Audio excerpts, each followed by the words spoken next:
All right. Welcome to Standing for Truth. My name is Donny, and this is my co-host, Matt. We are here with Dr. Kent Hovind for a video focusing on the so-called evidence for evolution. Matt, and just make sure to unmute, Matt. You're good. Okay, thank you. Thanks. Donnie, this is an important topic. As a matter of fact, we intend to make this video the ultimate refutation of evolution. Matt, that's right. We will do our best to leave no stone unturned over the next 2 hours. As a matter of fact, this is the third episode or seminar in our ongoing series on creation science. Video 1 answered the question, what is the evidence for young Earth creation? And video 2 answered the question, what is the evidence for Noah's flood? And this video is dedicated to refuting evolution. Matt, did you want to go over the format or structure for this next episode in our creation science series? Yes. Firstly, we will be joined by Dr. Dino here for the first hour. Then Donnie and I will continue the seminar for the second hour by focusing and addressing on additional points related to the topic. The first hour, Kent will be giving a 30-minute presentation followed by 30 minutes of questions from the host. Matt, I appreciate it. Once Dr. Kent is done with his section, Matt and I will stick around to contribute to the topic with some of our own thoughts and input. With that being said, Kent, as always, it's a blessing to have you here, my brother, to refute the idea that banana plants and whales are related through common ancestry. So, Kent, how you doing tonight? Hey, God is good, brother. Still got some of his kids driving me crazy, but God's been good. Amen, brother. Well, I'm excited for this. Like we've done for the last couple shows, we're going to hand it over to you for a 30-minute presentation on refuting evolution. And so, Kent, the floor is yours, brother. Go ahead. All right. Well, thank you, brother. I was raised in a family of engineers and teachers up in Illinois, East Peoria, Illinois, and always loved science and mathematics. And when I was 16, I gave my heart to the Lord and got saved and started reading my Bible a lot.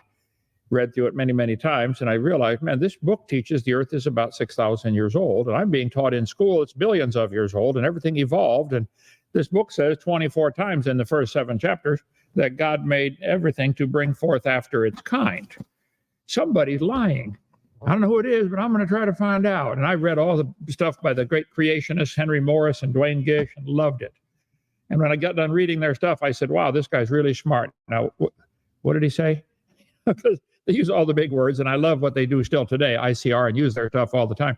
But I said, Lord, we need somebody to dumb this down where everybody can understand it. Make it where the third graders say, oh, wow, I understand what that guy's talking about. So that's what we're trying to do, is present the evidence for creation and the dangers of this stupid evolution theory where everybody can get it. I did a whole video series. I call it my creation seminar series. You can get it on drdino.com. drdino.com, $50 for 18-hour seminar. The video number 5, I talk about the dangers of this theory. This evolution theory that's really been taught hard since the 1860s and 70s is one of the most dangerous religions in the world. You think Islam is dangerous. Evolution is the most dangerous. We teach the kids they're an animal and then wonder why they act like an animal. The guys who started this country, 1776, said, we hold these truths to be self-evident. All men are created equal. They're endowed by their creator with certain rights. Where do rights come from? If there's no creator, where do rights come from? I don't see how evolutionists can figure out anything but what's right and wrong. You know, if man is just an animal, then the strongest should survive. Somebody sent out a video clip of a blind guy sitting on a bus, and a lady came in, an older lady came in, and everybody's wondering, why doesn't he get up and give her a seat? Well, he didn't know. He's sitting there. Everybody's looking at him kind of mean, like, what's the matter with this guy? Until finally, somebody tapped him, and he looked around. He didn't look around. He felt around, and he got up, let the lady have a seat.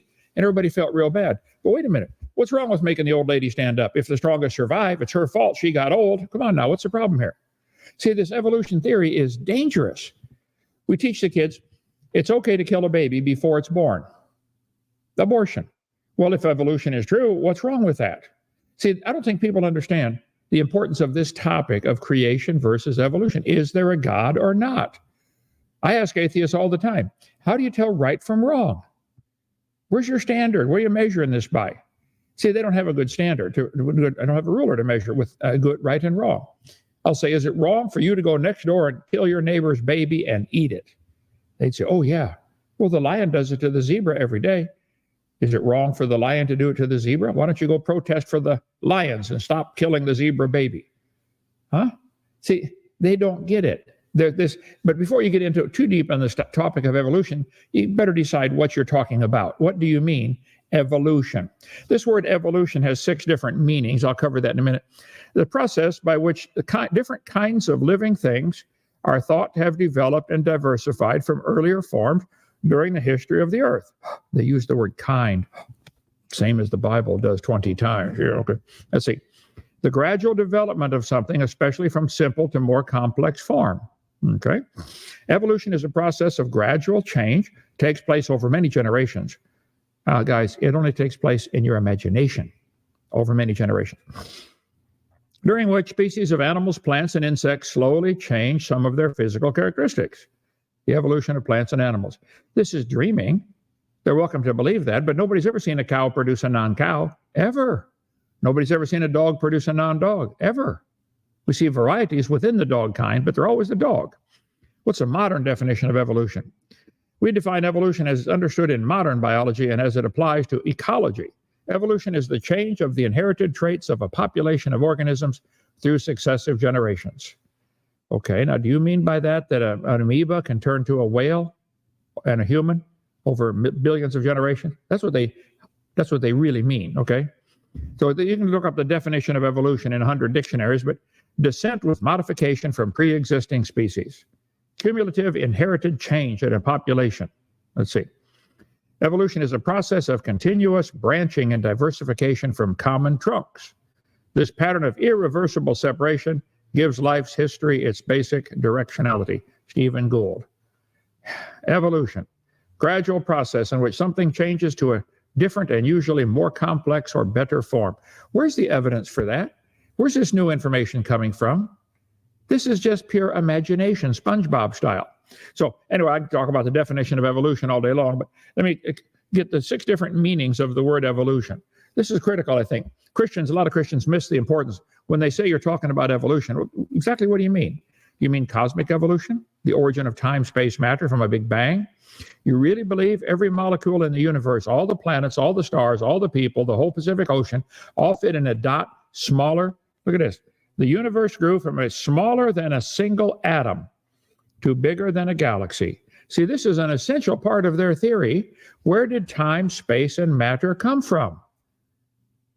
We got a lot of matter in the world. Where did it come from? You can't squeeze a cup of water into a dot smaller than an atom, let alone the whole Pacific Ocean and the whole United States and the whole world and all the planets and all the stars. It's so stupid to believe something like that. Tell them I said so. Stupid. That's dumb. Not true. But that's the Big Bang Theory in a nutshell. Then you'd have to have what's called chemical evolution. The chemicals, because their Big Bang Theory, they say, produced hydrogen. Okay? Chemical evolution. All right, let's see. Big Bang created hydrogen and helium and a little bit of lithium. The heavy elements came later. Well, how did that happen? How do you turn helium into gold, silver, and platinum? I'd like to learn how to do that. Okay? Hydrogen and helium atoms emerged 379,000 years after the Big Bang. How would they know something like that? This is just pure imagination. It's storytelling is all it is. So the Big Bang produced hydrogen, helium, and a little bit of lithium. Okay, well, then I got a question. We got 92 naturally occurring elements plus the synthetic ones, and you can't fuse past iron. So how did these other elements happen? See, they don't like to talk about chemical evolution, but that's an essential step of their theory. You have to have all the chemicals. Then you have to have what's called stellar evolution. The stars have to evolve. Nobody's ever seen a star form. We see stars blow up once in a while, a nova or a supernova if it's a big one, but that's not forming. Nobody's ever seen a star form. We could spend all day on that one. But then you'd have to have what's called organic evolution, the origin of life. How did life get started from non-living material? It says Earth formed 4.5 billion years ago. It was a uniform ball of hot rock. So when I ask the atheist, do you believe you came from a rock? They get mad. No, we don't. Yes, you do. At first, Earth was a ball of molten rock. Earth began as a hot ball of rock. Hot ball of rock, melted rock orbiting the sun. Let's see. Earth started off as a hot, viscous ball of rock. We could go all day on this, but they teach the rock got rained on for millions of years, turned it into soup, and the soup came alive about, 3-point-something billion years ago. This is such a wild story. It's nothing but a fairy tale. I wish they would quit teaching it in public schools. Then we have to have what's called macroevolution. This first life form, well, probably a single-celled creature, they say, an amoeba, bacteria, protozoa, something, it slowly evolved into everything. That's the family trees that they show, and I show them this all the time. Do you guys believe a protozoa slowly turned into everything we have today? There's your protozoa at the bottom, turning into a fish and a human and a monkey and a spider. They got them all on here, pine trees. They make these family trees as if it's part of science, and they teach it like it's part of science, like this textbook. All the many forms of life on Earth today are descended from a common ancestor. That's not science. That's propaganda in a high school biology book found in a population of primitive unicellular organisms. Again, that's not science. This is religion. This is something somebody believes, okay? They make these family trees, and we're supposed to teach that as if it's science?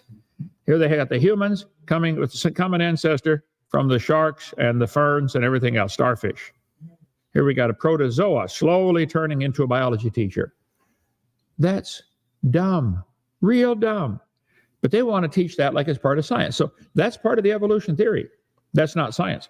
Then we have, lastly, what's called microevolution. Variations happen within the kind. Now, that one I would agree with. So if somebody says, you believe in evolution, I say, well, exactly what are we talking about here? Which one?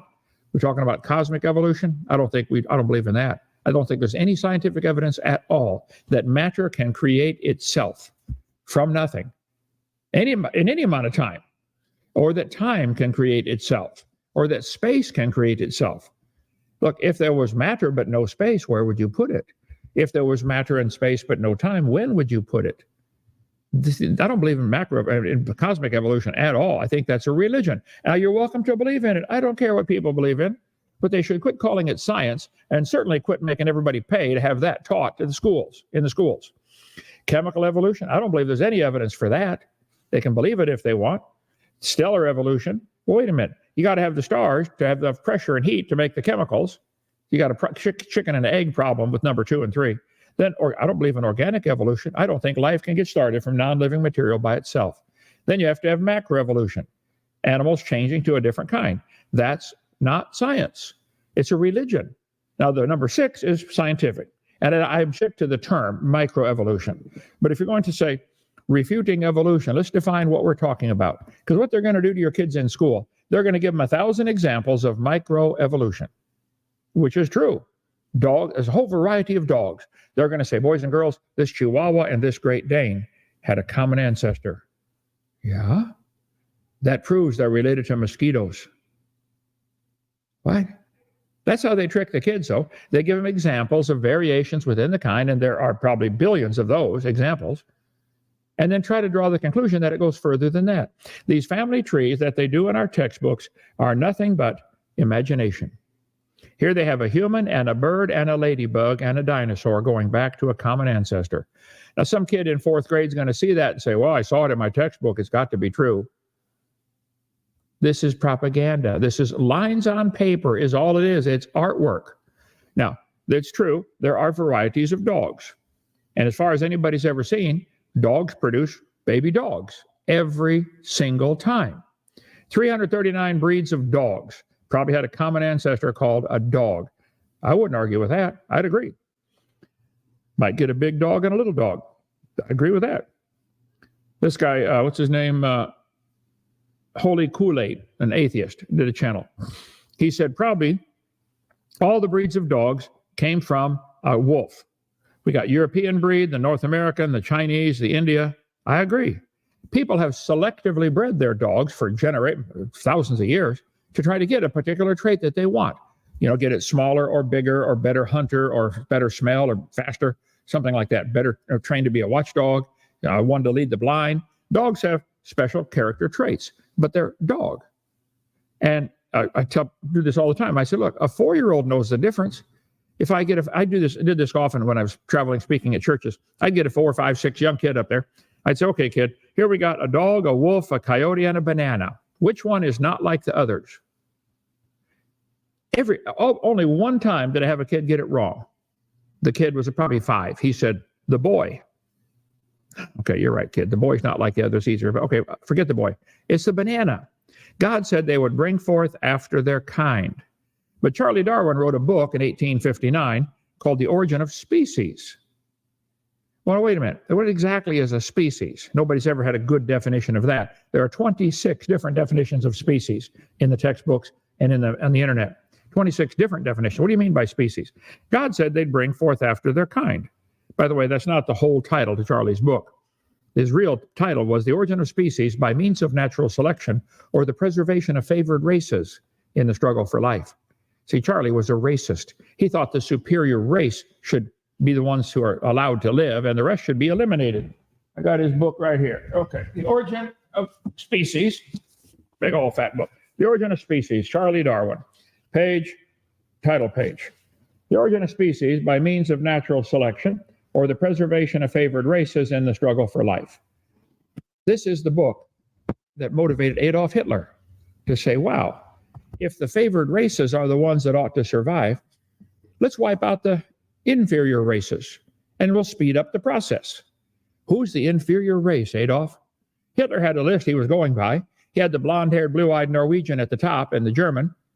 Norwegian, German. Okay. And he had the black Africans next to the bottom and the Jews at the bottom. He had a chart that he made of what he thought were the superior races of humans. There's only one race of humans, the human race. And you're not superior to anybody because of your skin color. They got all this argument about black and white. I said, look, guys, I've never seen a white man in my life. You haven't either. Here's white. I'm not white. I've never seen a black man. Here's black. I've never seen a black man. I've seen some dark brown, but there's no such thing as a white man or a black man. Stop. We're human. We're all interfertile. This whole idea of racism is stupid at its roots.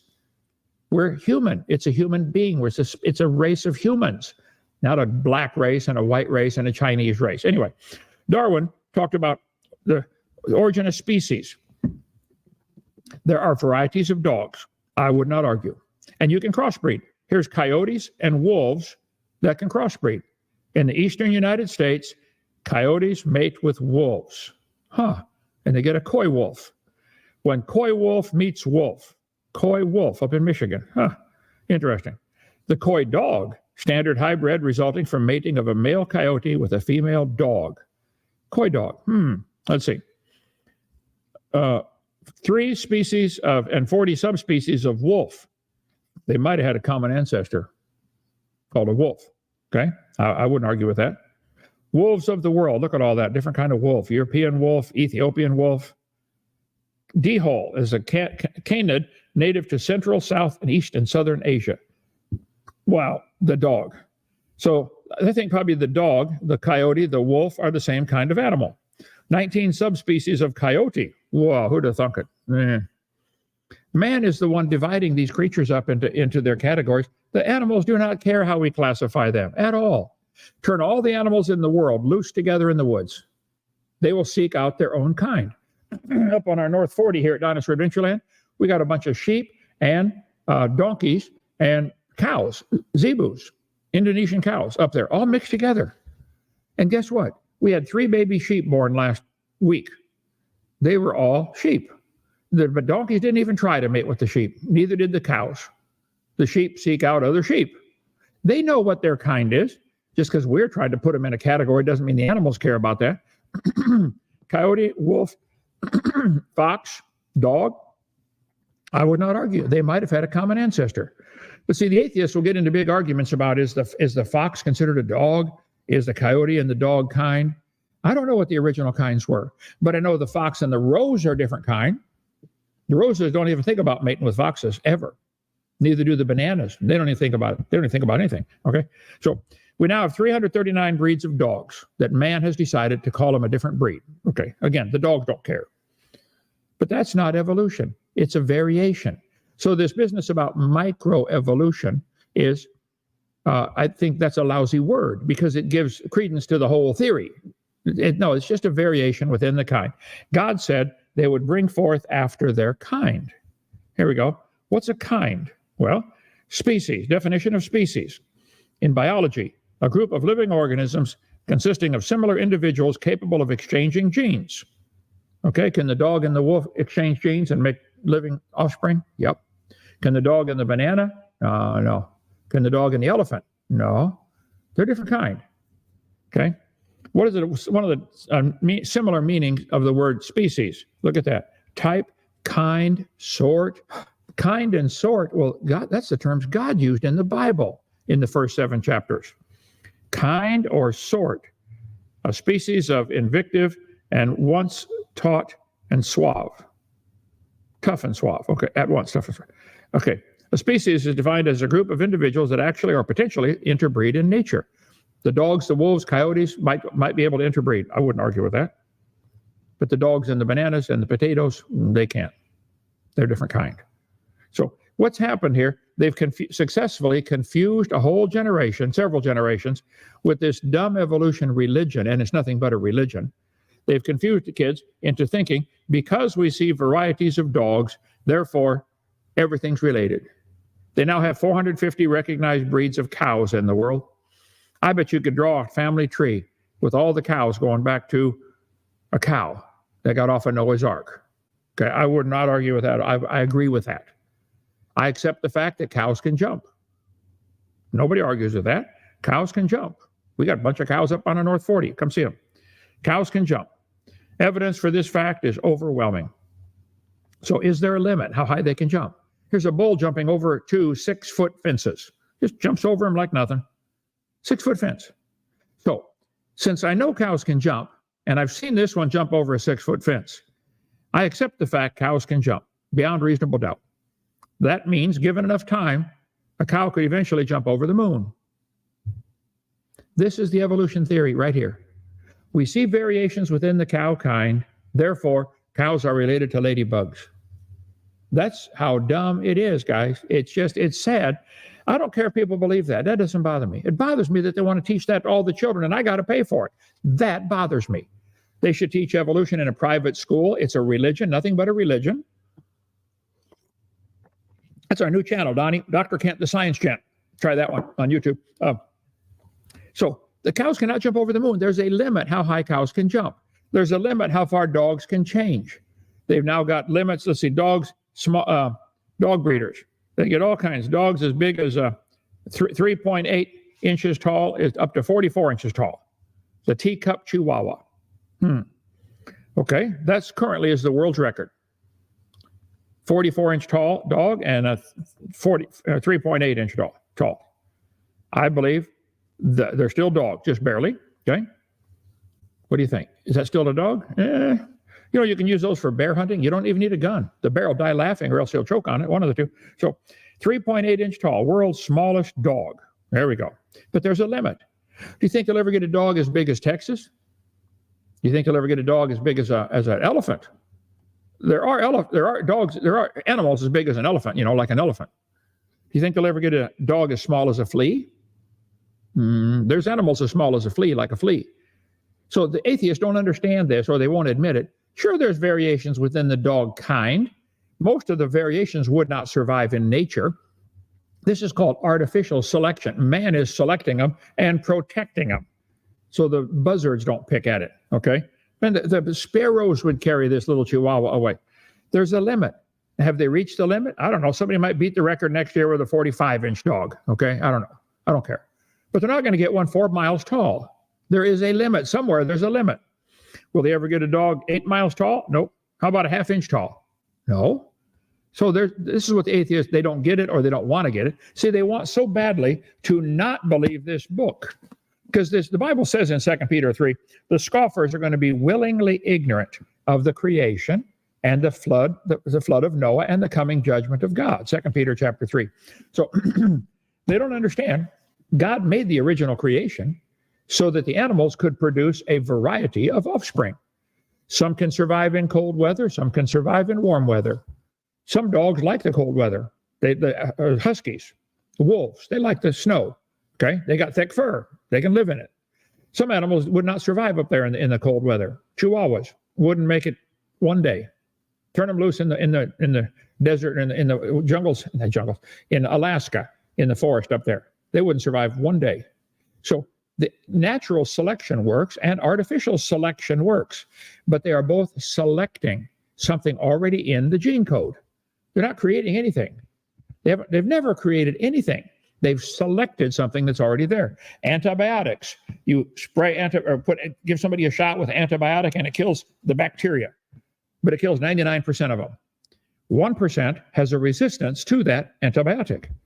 Now they're the only ones left alive, so they get to have babies and may take over the population. You didn't create anything.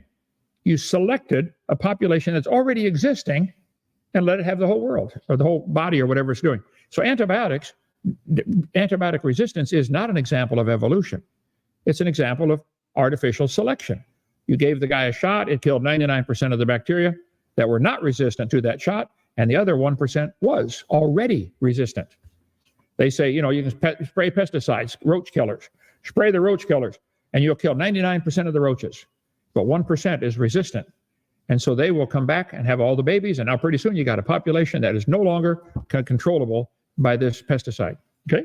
I agree, that happens. They already had the resistance.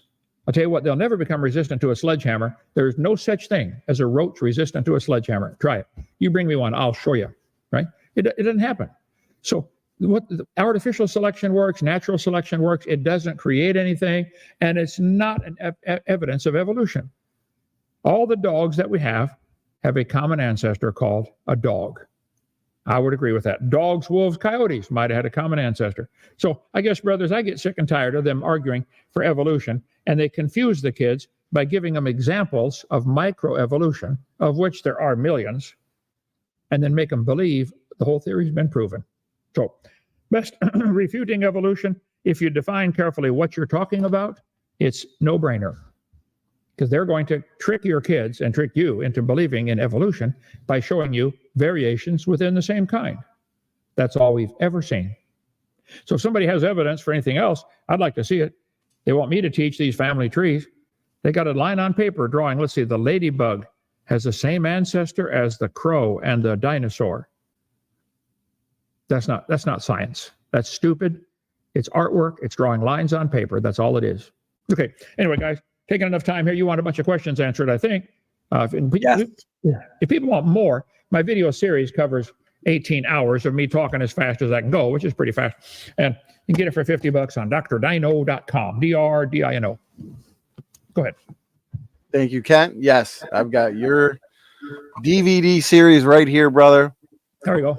Endless amounts of content.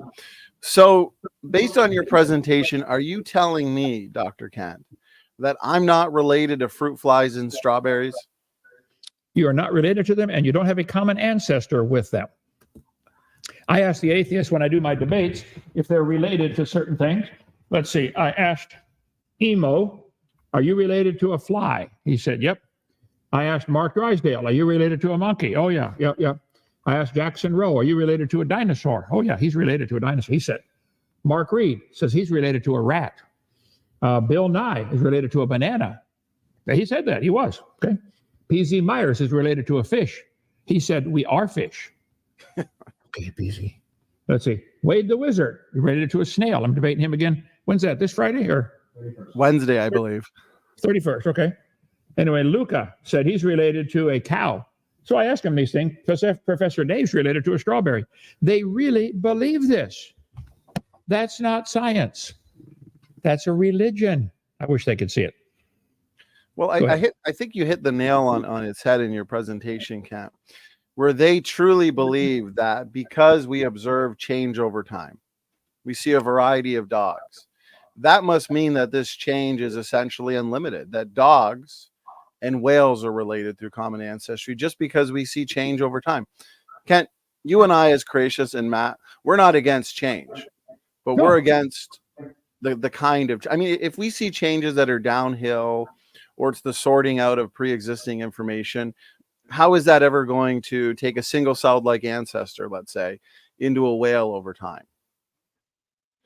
It doesn't. See, you have to add a whole lot of information. Put my slides back up there, brother.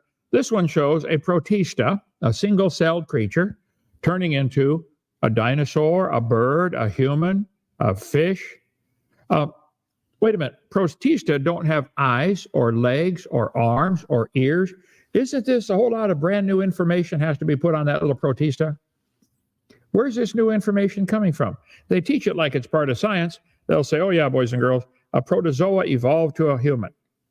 There's a whole lot of things protozoa don't have. They don't even have the gene code to make an ear or an eye or hair or lips. It's all, but they say, well, given enough time, first of all, it's simple to prove you don't have enough time, okay? But time is their enemy. Time makes everything degrade, fall apart. The older a car gets, the more problems you have with it. The older your house gets, the more problems you're going to have with it. The older your highway system gets, the more you have to constantly keep fixing it. So time is not their savior as they think it is. Time is their enemy. But they think, given enough time, a protista will turn to a reptile and a frog and a bird and a human. That's not only propaganda, it's real stupid. Tell them I said so. Stupid. I'll debate them all. Okay? Well, you mentioned in your presentation resistance, Kent. You pointed out how some bacteria can be resistant to certain antibiotics. Well, it seems, based on what you're saying, that some evolutionists are resistant to common sense. They are so resistant to common sense, yeah. They fully understand, I think, or they did at one time. They probably blocked it out of their mind now. Man, if there's a God, I'm in trouble. It's really that simple. Right. If there's a God, he made this world and he owns it. And guess what? He gets to make the rules. They don't like those rules. Thou shalt not commit adultery, don't lie, don't steal, don't cheat. They don't like those rules. So that's why they deny his existence. Totally against common sense. It's not an evidence issue at that point. It's a sin issue. Because Right. the evidence is against evolution, as you've shown, and the evidence is for special creation. And so it's something deeper, like you pointed out. Yep. All right.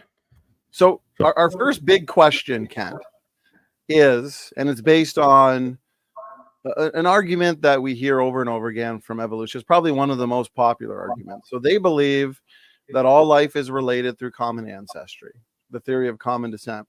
They'll ask, why are humans more similar to chimpanzees than, let's say, a dog or a fish? In other words, they look to a nested hierarchy in the biological world where humans are more similar to some creatures, like a chimpanzee, and yet dissimilar to others, like a fish or a bacteria. What's the best way to respond to this, Kent? Well, even though there are similarities and these great differences between a human and a fish and similarities between a human and a monkey, so what? Does that prove something? See, in their mind, that proves they can make a family tree like this and teach it to the kids, and I got to pay for it. The fact that they look similar is because they have a common designer. You know how many lines of code would be required to make a computer a robot, like these robots they have now? They have robots that can open and close their hand. How many lines of code are required to make the robot do that? Just to flex your fingers, close them and open them. I bet there are millions of lines of code to tell the robot how to close his hand. I bet humans have millions of lines of DNA code to tell you how to close and open your hand. I bet monkeys also open and close their hand. So they probably have similar lines of code in their DNA because they're doing a similar thing. Not because there's a common ancestor. The same guy wrote the code. That's why. Nothing to do with common ancestry, common designer. And I bet it's a very similar code to close and open your right hand as it is to open and close your left hand.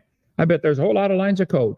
Somebody said if you took all the DNA, the code out of one human, each cell contains 46 chromosomes. Each chromosome is 6 feet long if you unwind it.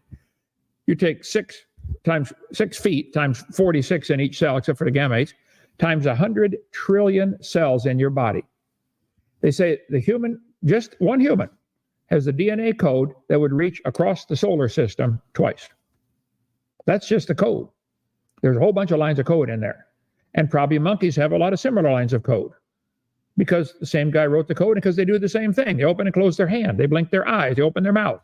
Amoeba don't do that. They don't need those lines of code. They don't have a mouth to open like that. So I think that the similarity that we do see, and I admit there's similarity, even similarity in DNA. I agree. Same guy wrote the code. That's what it means.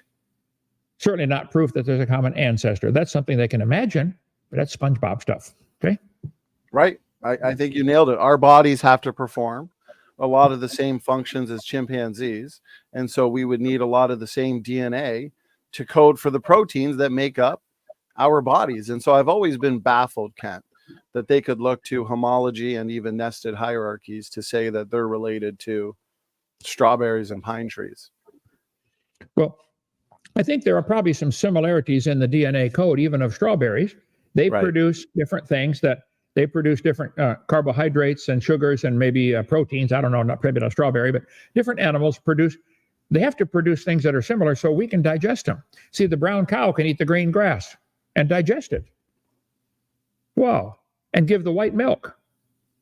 And I can drink it and get the blonde hair. So what does that prove? A relationship? No. That's a proof an amazing designer designed this code. So otherwise we could only eat each other. It's a great point. Matt, over to you, brother. Go ahead. What would you say then to the people that like to use evidence of vestigial organs or anything vestigial for that matter as proof for evolution?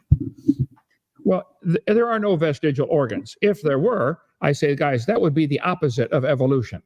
You need to be gaining things, not losing things. You're going to give me examples of how we lose, and that's how we got it all? Man, you ought to run for Congress. Spend till we're rich. Yeah, they'd fit along good with our Congress. There are no vestigial structures at all. Okay, none. They say the whale has a vestigial pelvis. Useless vestiges. This is pure baloney. The people say the tailbone is vestigial. I tell them, look, if you think the tailbone is unnecessary, I'll pay to have yours removed. You'll quickly find out, whoa, I need that, don't I? Yeah, you need that. No such thing as a vestigial pelvis in a whale. This is propaganda. There's the bones they're talking about right there on a whale skeleton. Okay? We got one in our museum down here if you want to come see it. Useless vestiges. No, they have a function. The whale has a 15-foot long penis. He has to maneuver in the dark underwater with no arms and he can't talk and say, scoot over, honey. This has nothing whatsoever to do with walking on land. It has to do with making baby whales. So this is not a vestigial. That's a common one they bring out every time, though. The whale has a vestigial pelvis. It's not true. They're lying. Tell them I said so. They say the snake has little bitty claws at the back of its body, which is true. There's a snake skin. Okay, Burmese python. Look at that. Little tiny claws attached to a bone inside.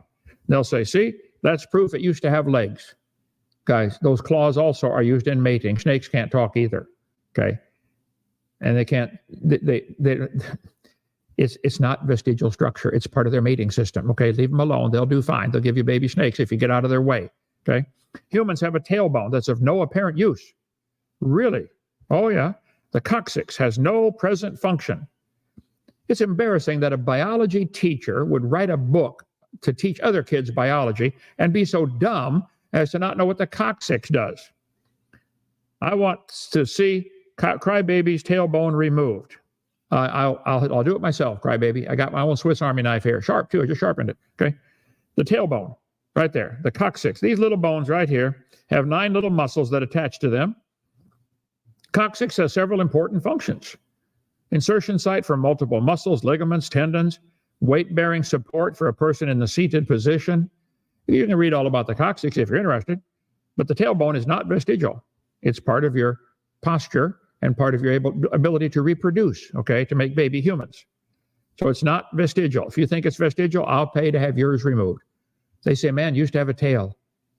And we lost it because we didn't need it. I said, wait. Didn't need it? Have you ever thought how handy a tail would be?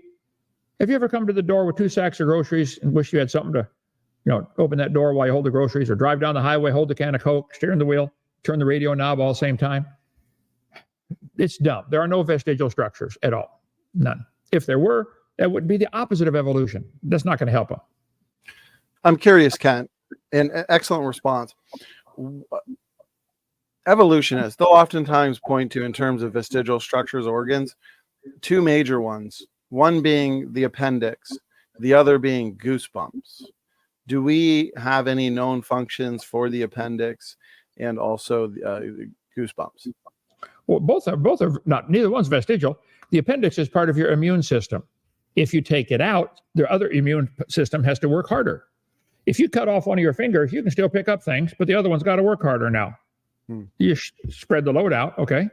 The appendix is not vestigial. It's part of your immune system. People took it out years ago because they were stupid and didn't know what it did. Tell you what, put a 7-year-old under the hood of your car and say, here, take out anything this car doesn't need. He has no clue what half that stuff does. He's going to take everything out.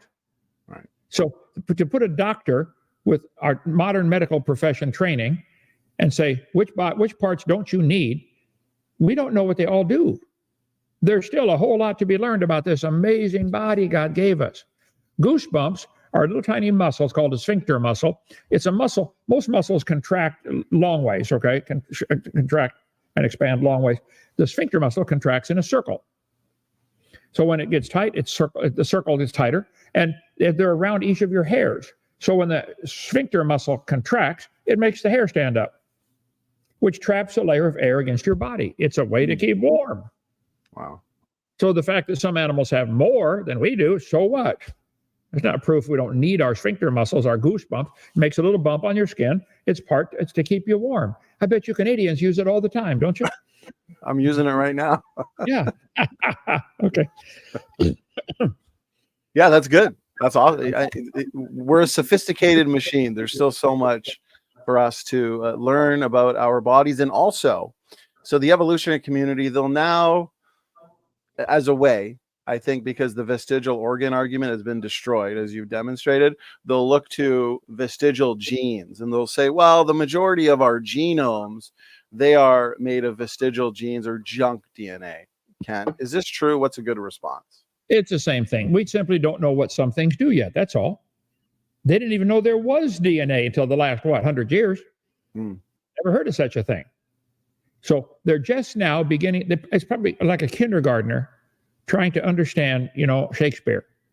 They're just barely understanding what some of the sounds, some of the letters make. And they don't know at all what all these sentences mean. So I think that our understanding of the DNA is primitive compared to the DNA itself, which is an indication somebody really smart wrote that code. Like really smart. I happen to know him. Name's God. Okay, I'm going to see him one day. Live there forever. Amen. Well said. Matt, next question, brother. Sure. What would you have to say to people that believe that beneficial mutations are proof of evolution, like sickle cell anemia? Beneficial mutations are proof of evolution. I'd like to see a beneficial mutation. They're saying sickle cell is because it'll protect somebody from another disease. Malaria. Well, did you know if you cut off your feet, you can't get athlete's foot? That's proof you don't need your feet. That's how dumb that argument is.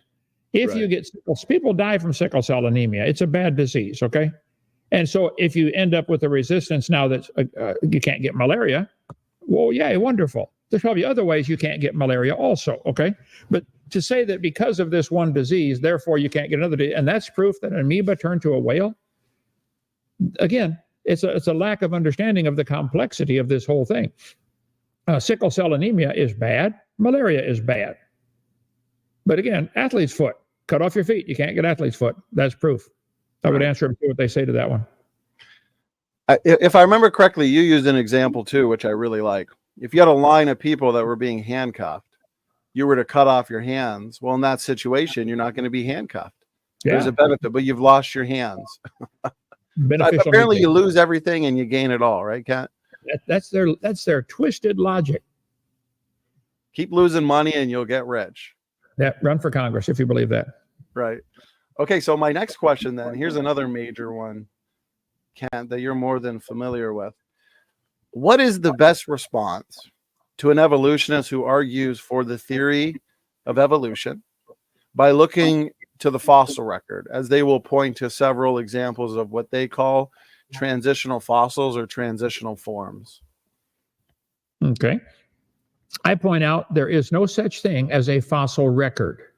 There are fossils by the trillions, indicating they died. And they died and were buried rapidly, or they would not have turned to fossils. Because lots of animals died in the last 10 years. Colonel Sanders killed a bunch of them. So I think that there's no question animals die. But where are we seeing them fossilize in any at all, let alone any great numbers? I'm not aware of any place where a fossil has been observed forming from an animal that dies today. They lay on top of the ground, they rot, the buzzards pick them clean, they drag them all over the woods, and the bones even rot. So there's no such thing as a transitional fossil. The fact that there are fossils at all is evidence of the flood of Noah, rapidly burying them. But see, again, they want us to believe that an animal on their family tree, or an amoeba, turned into something else, macroevolution. And their evidence is transitional fossils. I say, guys, first of all, when you find a bone in the dirt, you don't know it had any children. You certainly couldn't prove it had children that lived, or children that lived that were different. And why do you think these bones you found in the dirt can do something that no animal today can do? No animal today is evolving. We don't see any of them evolve. Cows always make baby cows, every time. But you want me to think this bone you found in the dirt is evidence. Tell you what, if you found this skull, what would you say that animal looked like? All you find is the skull. Give it to one artist, he comes up with this. Here's what it really is, hippopotamus. So, no fossil counts, no fossil could count as transitional. You don't know they had any children. You sure don't know they had kids that were different than themselves. No animal today can produce kids other than their same kind. So why should we believe fossils could do something no animal today can do? That's just proof that evolution is a religion. Evolution, anyway, so the transitional fossils are non-existent. There are none. And if you could find a fossil that looked halfway between, a dog and a snake, that doesn't prove it is halfway between. It could be an animal that's gone extinct. So the whole transitional fossil argument is real stupid. You can tell them that. My mommy never let me use the word stupid, but there's no other way to describe it. Mommy's in heaven now. She's in heaven now saying, son, go ahead. You can use it now. You're right. That's stupid. She approves. When you've been battling evolutionists for as long as you have, you've earned the right to use the word stupid, Kat. Yep. So I think you made an excellent point there, because even if they were to find a creature that blends the features of two types, right? They like to look to Tiktaalik, and they argue, well, Tiktaalik blends the features of amphibians and also fish. And so then they argue this is an example of a transitional form between amphibians and fish. But as you pointed out, all this is evidence that there is an interesting mosaic that existed in the past, and it's no longer here. It died. It's extinct. So can they really use that as evidence for a transitional form, Kent? No, it's by the way, there might be some still alive. There's a lot of creatures they're thinking that they might have found what anybody would classify as a Tiktaalik still alive today. Lobe fin fish. There are quite a few fish that have a little short arm and then the fin. And they can crawl up on land. Okay. They're still alive today. They're still doing it. Mud skippers crawl out of the water up onto the land. So they're so desperate to not believe in God, they'll believe something stupid like that. Tiktaalik, lobe fin fish. There's no such thing as a Devonian period. There's no such thing as a geologic column. No such thing. All the layers formed in 1 year flood, Noah's flood. They say the layers are different ages. I say, guys, if the top layer is younger, where did it come from? Outer space? Is material being added to the earth to make these layers so the top one's now younger, like you're adding rings on a tree? This is so dumb. There's no geologic column. There's no fossil record. Okay, go ahead. Great point, Matt. Next question, and if it actually came from space, wouldn't it date older than the bottom? Good point. I got to use that one. Thank you, sir. They also like the peppered moth as far as an example of a common supportive for common descent. I've heard you mention that one before. If you could elaborate on that, that'd be great. Well, there's a moth in England they call the peppered moth because it's mostly white with black spots on the wings. And according to the story, they started burning coal in the factories in England in the 1800s, and the trees turned dark from the soot from the coal.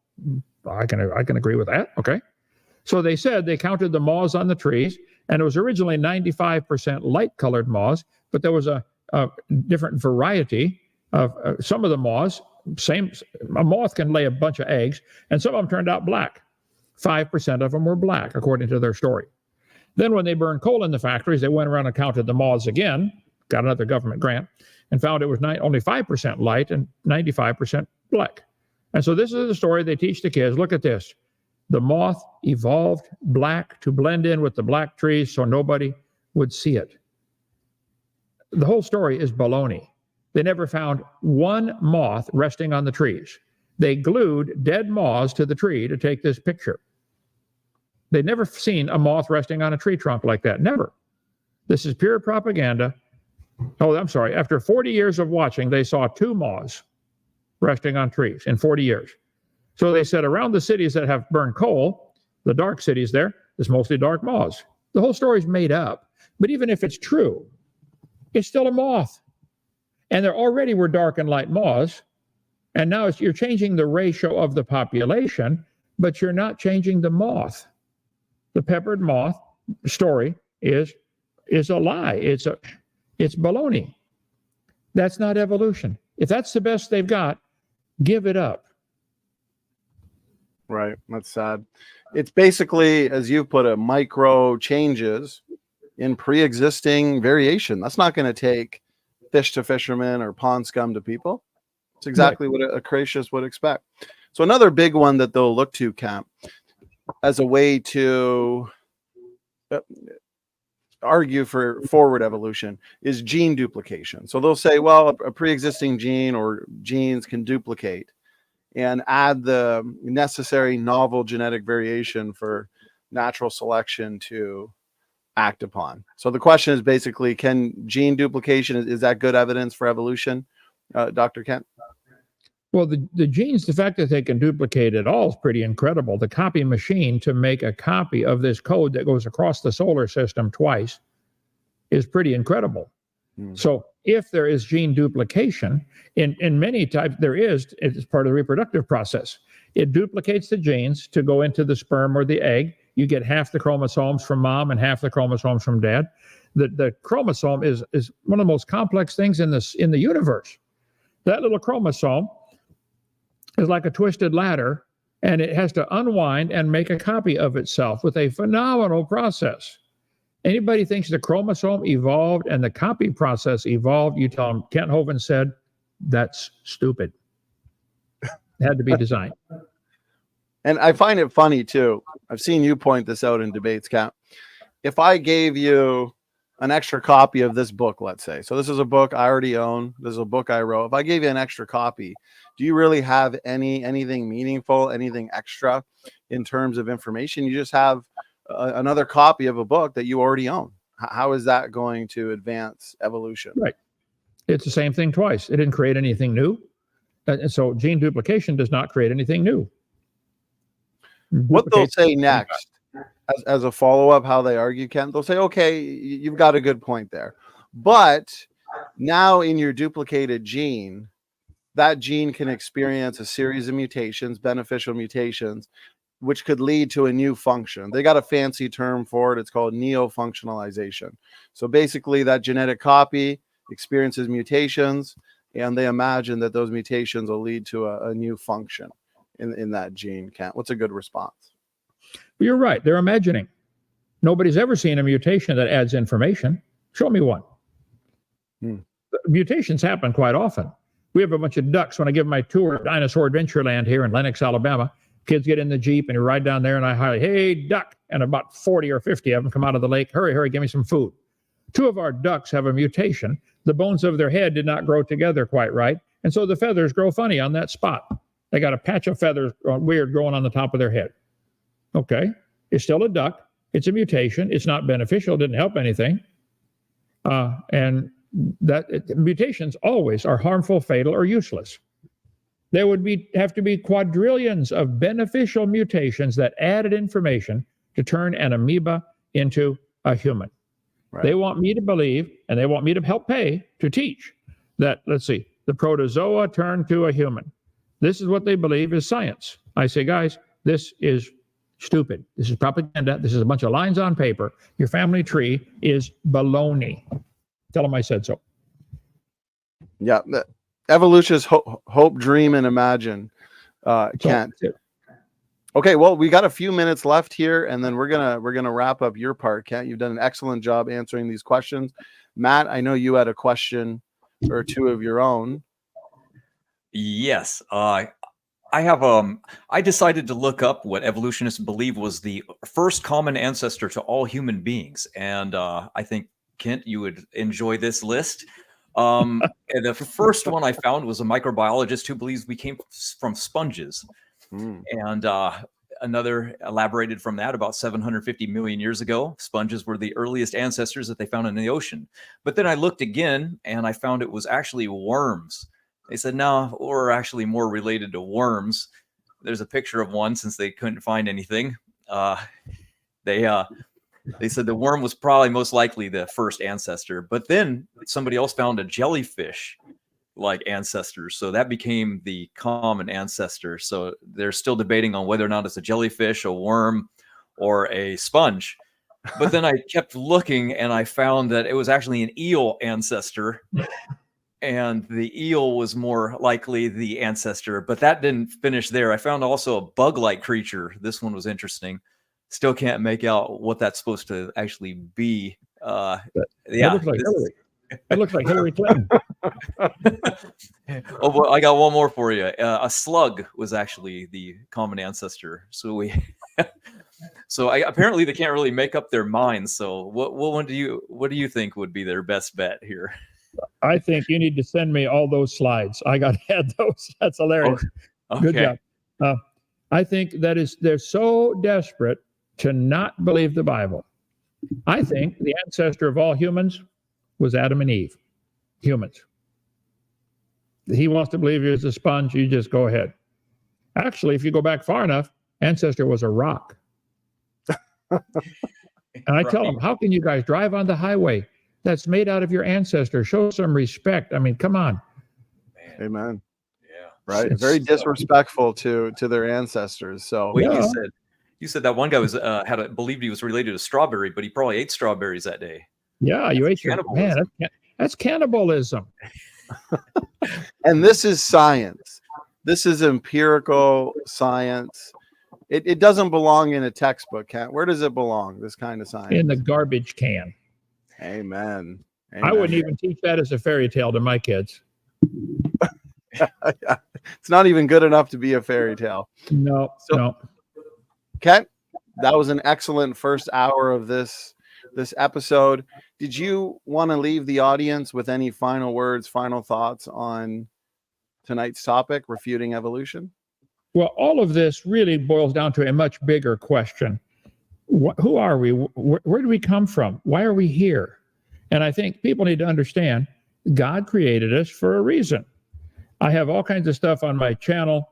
We have another couple of new YouTube channels. Let's see. I think my computer's thinking here. We have Evolutionist's Worst Nightmare. Is that one up? Not yet. I'm working on it. Not yet. He's working on that. Dr. Kent, the Science Gent, a new YouTube channel. We're up on Rumble and Odyssey. God made the world, and he owns it. And he's going to be the judge one day. And I tell everybody, you might want to get ready for that day, even pack a lunch, because you're going to be dead for a really, really long time. So I think the most important thing anybody can do is prepare to meet their God one day. You're going to be there. Let's see, I got slides on that real quick. Slide number 1068, okay? Alt-DV, 1068, there. My computer's thinking, what do you want? I want that one, okay. I tell people, if you died today, where would you go? This evolution religion is to keep people from thinking about this, because they think, well, when I die, I go back to dust. No, you're going to go to either smoking or non-smoking. You're going to go to heaven or hell, and you're going to be dead for a long time. All you get is this little dash between two dates. So I encourage people, quit believing this dumb evolution religion and stop and think. God created the world. He wrote a book and told us how he did it. And he told us he did it all in 6 days, and that's the only way that works with all the symbiotic relationships. And he told us we're going to face him one day for judgment. And he told us what the rules are. And if you break his rules, you're going to hell. And we've all broken his rules. He said, that's it. None of you did it. I'll tell you what, I'll come down and do it for you. So Jesus came down, God in the flesh. Let them crucify him, and his blood pays for my sins. I'm going to heaven. It's not at all because I can't Hovind. It's because of what Jesus did for me. And you can have the same thing. If you go on my channel, you'll see, when you first open up, there's a video comes up, tells you how to go to heaven. Real simply from the Bible. What does the Bible say? How do I get born again? That's more important. But this evolution whole thing is a lie of the devil to keep people away from even thinking, wow, there's a God. I'm going to face him one day. And you are. Go ahead. Amen. Great final words. It's not always about winning arguments, right, Kent? It's about winning souls. The Bible says that the fruit of the righteous is a tree of life, and he that winneth souls is wise. And so you're very wise, my brother. Well, thank you for having me. Come down visit, brother. We'd love to have you here. We will. That's for sure, Ken. So I appreciate it. We'll let you get out of here. I appreciate your time, and I've really enjoyed this series so far. So God bless you. Thank you so much. All right. Thank you, brother. Bye. All right, there we go, Matt. The first hour of this series is always a pleasure. We always have a ton of fun with Kent refuting evolution. This is episode 3 or seminar 3 of our series. Episode 1 was what is the evidence for young Earth creation? Episode 2, what is the evidence for Noah's flood? And today, the ultimate refutation of evolution. And Kent was very comprehensive. We touched on natural selection, beneficial mutations, vestigial, organs and structures, junk DNA, so-called transitional forms. And Kent always gives engaging presentations. He's always entertaining, very has a lot of charisma. I think that's why the critics are harsh on Kent, because he's well-spoken, great communication skills, always well presented, and shows really how silly the theory of common descent is. Isn't that right, Matt? Like at the end there, the pictures you showed up on screen, our ancestors are sponges, worms, eels, I think you said. Jellyfish, you name it. I mean, what an imagination. All right. Well, with that, I am going to now screen share. Matt, as you know, we are going to be comprehensive. The first hour was excellent. And so now I am going to go over some slides and continue the evolutionary beatdown. So, Matt, as you and I know, on our website, we've got unlimited content on all things origins for people to seek answers to all sorts of questions. I like to say, let's start with a couple mottos, okay? Believe God more and believe man less, because a lot of these ideas about being related to banana plants, it's man's imagination, as Kent puts it. And these mottos I first heard from Dr. John Sanford, and I love them because it's so true. Good science always affirms scripture. And Matt, that's why we're able to put forth a sound model on ancestry that makes predictions, it makes retrodictions, because the Bible claims to be the history book of the universe. And so we should be able to take that starting point and test its claims to the empirical data. And we've literally discovered Eve, the mother of all living, Adam, the first man. We've discovered our first parents in our genetics. We have one Y chromosomal ancestor that we've all descended from in the not so distant past. We have evidence for one mitochondrial DNA female ancestor that we've all descended from. And one thing I want to point out is the Bible is very clear. God created two people, Adam and Eve. Well, when it comes to levels of genetic diversity, we can make a prediction. If we started from two people, that would restrict levels of genetic diversity. Right off the bat, that would restrict levels of genetic diversity, okay? So what do we see today in humans? Low levels of genetic diversity. We're all 99.999% the same. This was a surprise to the evolutionary community, because if evolution were true, we should find high levels of genetic diversity. Why? Well, if we go back 100 to 200,000 years to an out of Africa scenario, okay, well, mutations, they add genetic diversity because they're adding something that was not previously there.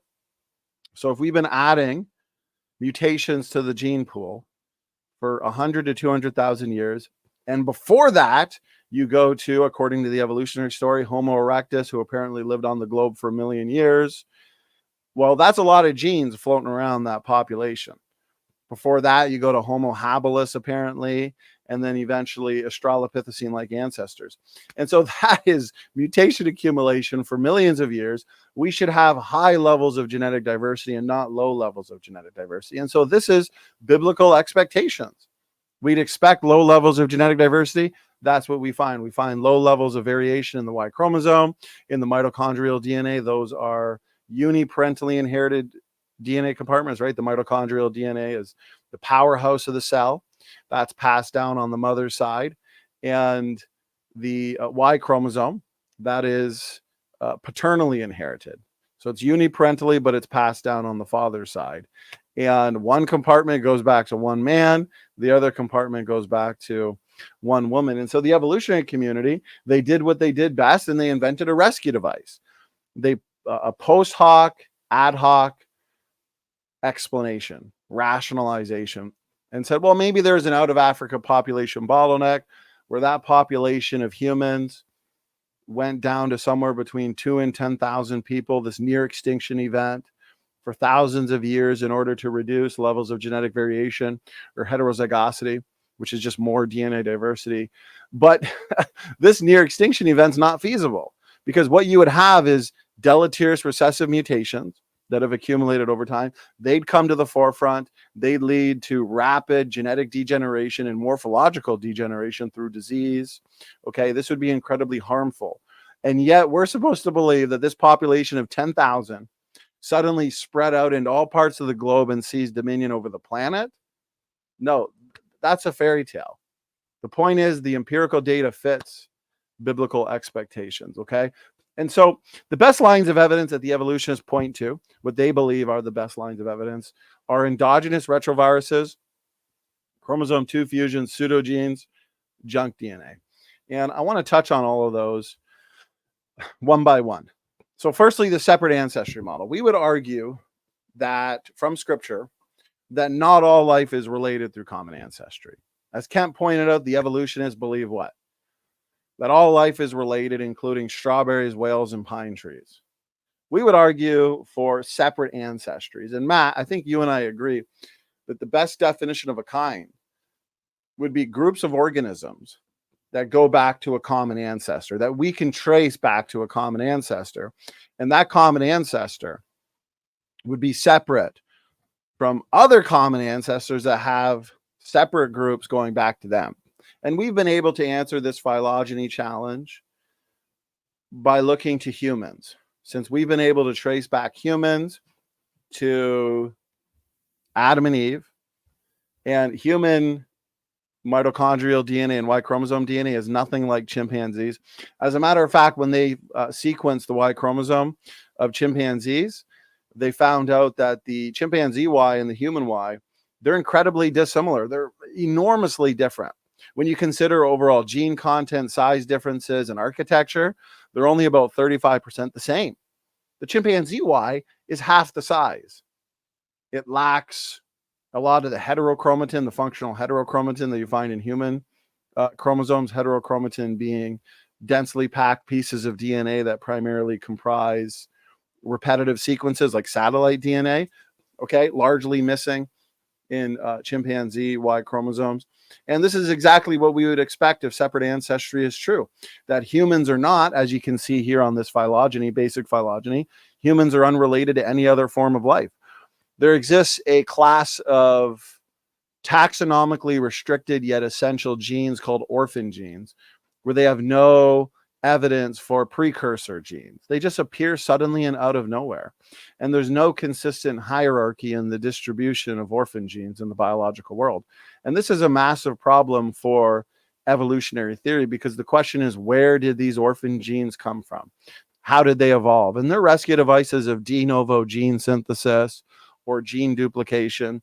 They simply don't work. They don't answer the question. So here's the evolutionary model. All life is related: jellyfish, mushrooms, chimpanzees, humans. We would reject that as we start with the separate ancestry model. Right here is just a more sophisticated phylogenetic tree. This is just looking at all organisms and how supposedly they go back to a common root: bacteria, fish, reptiles, mammals, birds. We talked about in the presentation how we're not necessarily against change. Phones change over time. Our thinking processes change over time. Cars change over time. Typically, the evolutionists, they'll define biological evolution as changes in allele frequencies, an allele being a genetic variant, frequency being the frequency that specific genetic variant is found in the population. Those frequencies can change, okay, in generations over time, over generations. Yeah, allele frequencies, nobody disagrees with that. Nobody disagrees with change.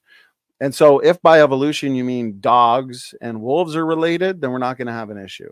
But if by evolution you mean dogs and banana plants are related, then that's where we're going to have an issue, because the mechanisms of change that the evolutionist looks to is natural selection. Just all natural selection is, it's a fine-tuning mechanism that keeps a species as strong as it can be.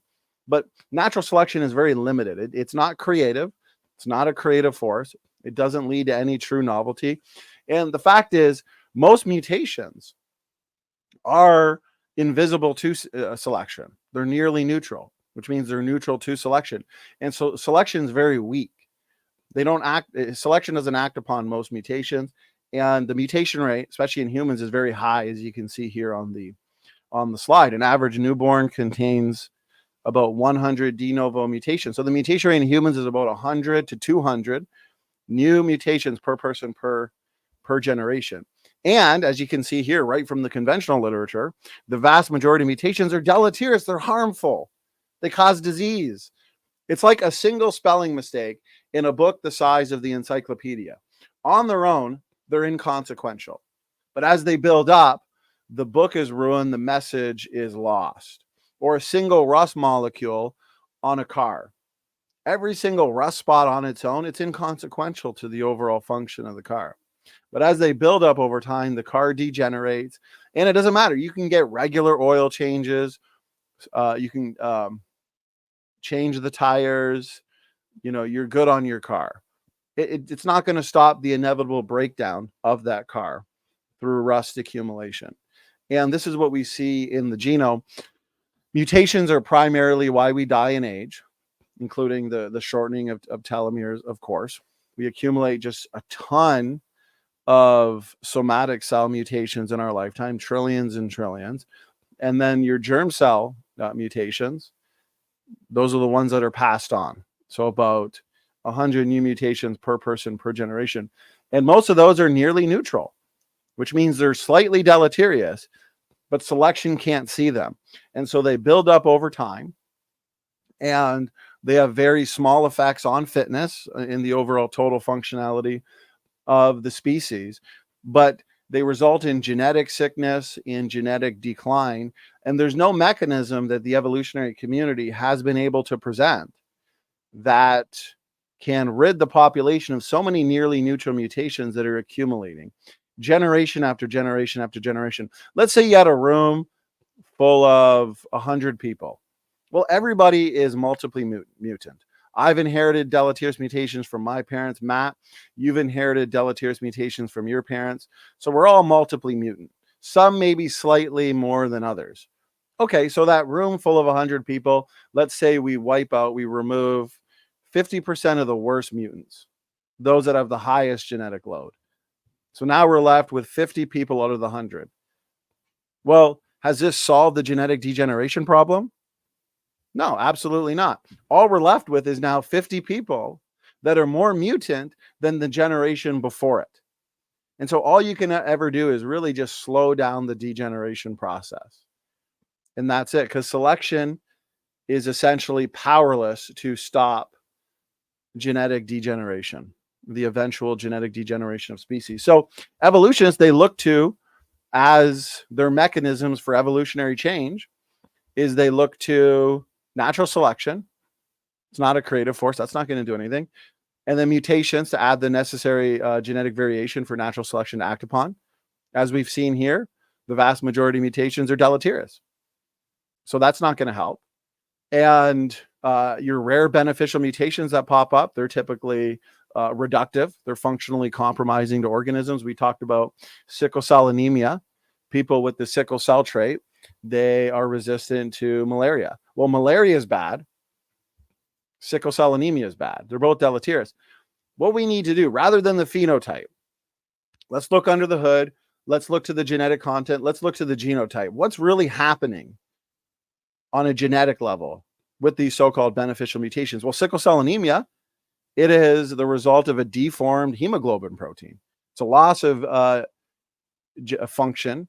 It is a broken cell, broken protein, essentially. So it's functionally compromising. That's really what's going on. It's deleterious. So beneficial mutations are rare, but when they do happen, they're typically reductive.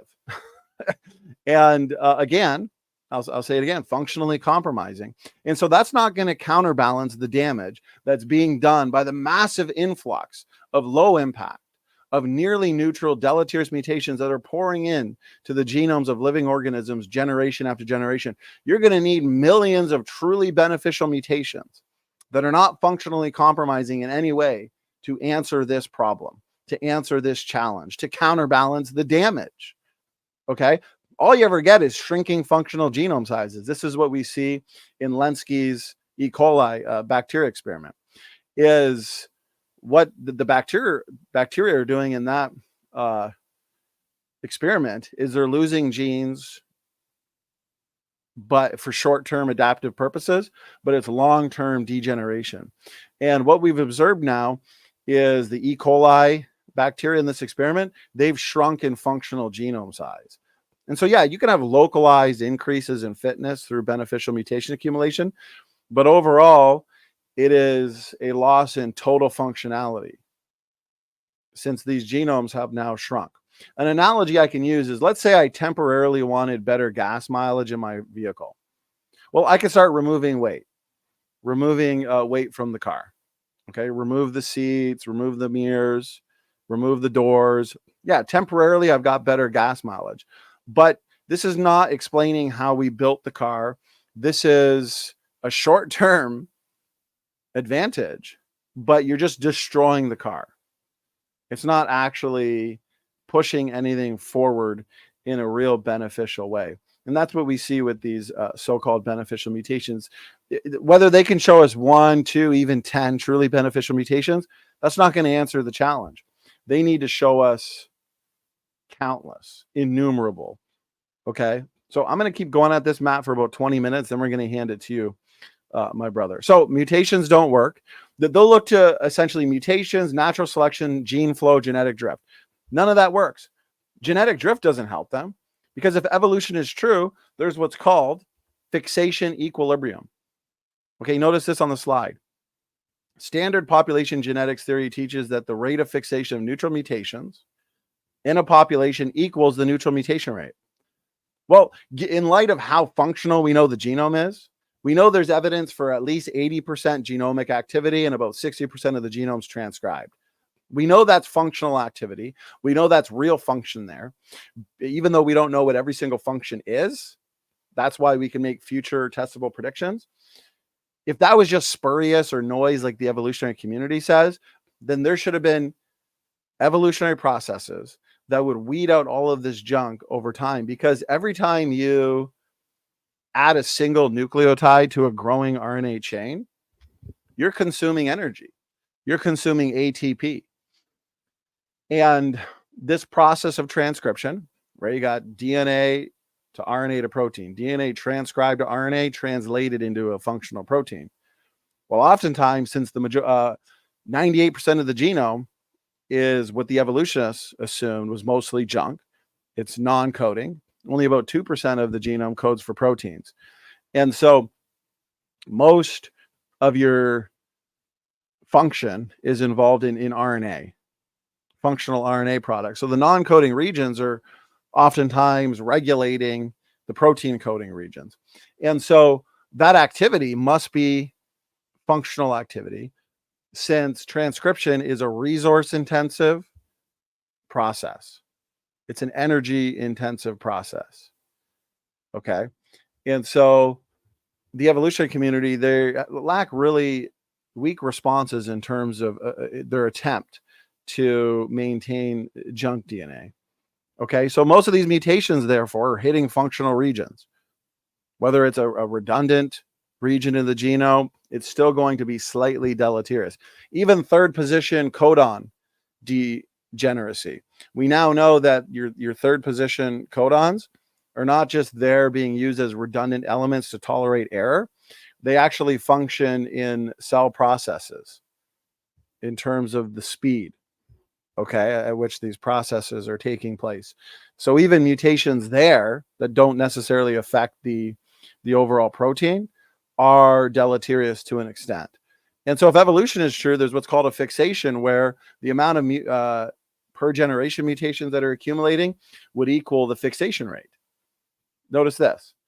Even with ongoing random loss due to genetic drift, classical population genetic theory states that over evolutionary timescales, a neutral mutation fixation equilibrium point will be reached.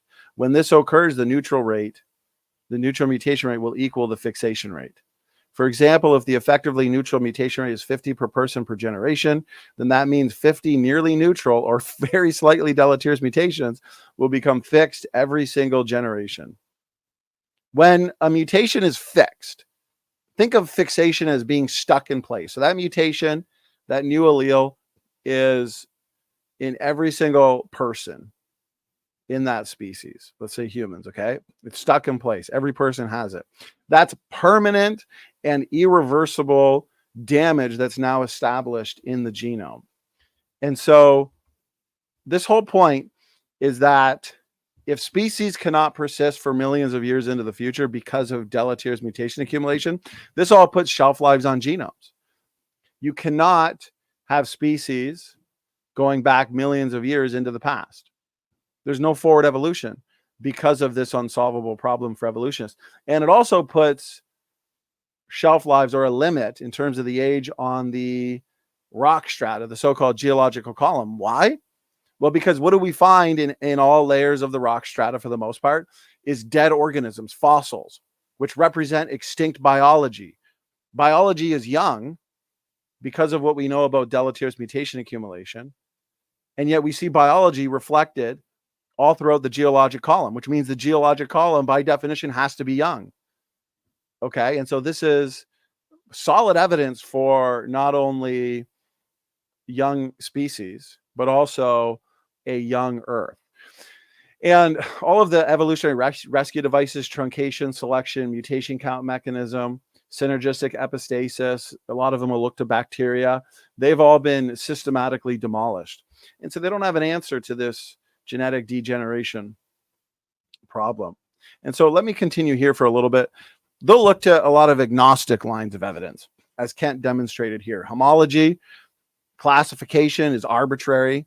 Okay, kingdom, phylum, class, order, family, genus, species. The animals don't care how we classify them, as Kent pointed out. It's fun to do. We classify modes of transportation. We classify tools. You know, this tool here, that tool here. Or if you go to a car lot, SUVs here, vans here, sedans here. Okay, it doesn't prove any kind of relationship. It's agnostic in the sense that if I said creation's true because the sky is blue, you'd say, well, you're crazy. The evolutionary model can also explain why the sky is blue. Yeah. So homology may be evidence for evolution, but it doesn't refute creation. Homology is evidence for creation, but doesn't necessarily refute evolution. It's agnostic. Human engineers design in homologous patterns. And so why shouldn't God? Nested hierarchies, the same thing. Okay. We see nested hierarchies in the design world. A sedan shares more with an SUV than it does with an airplane or a boat. And if you draw a circle big enough when it comes to classification, you can fit anything into it. Doesn't prove relationship. Things affected by gravity. You can put planets in there. Things that breathe. Okay, every form of life. A human baby, a lion, a bat. Motorized transportation. An airplane, a boat, a truck. So if you have too much time on your hands and you love to classify things, sure. But it doesn't prove any kind of relationship. Right here, humans build in homologous patterns. See, the design hypothesis that Matt and I hold to says that, well, Genesis tells us that we as humans are made in the image of God. Therefore, there must be something about us that reflects the divine. Okay, maybe we can get a sense for how God designed or how God created based on the way we design things.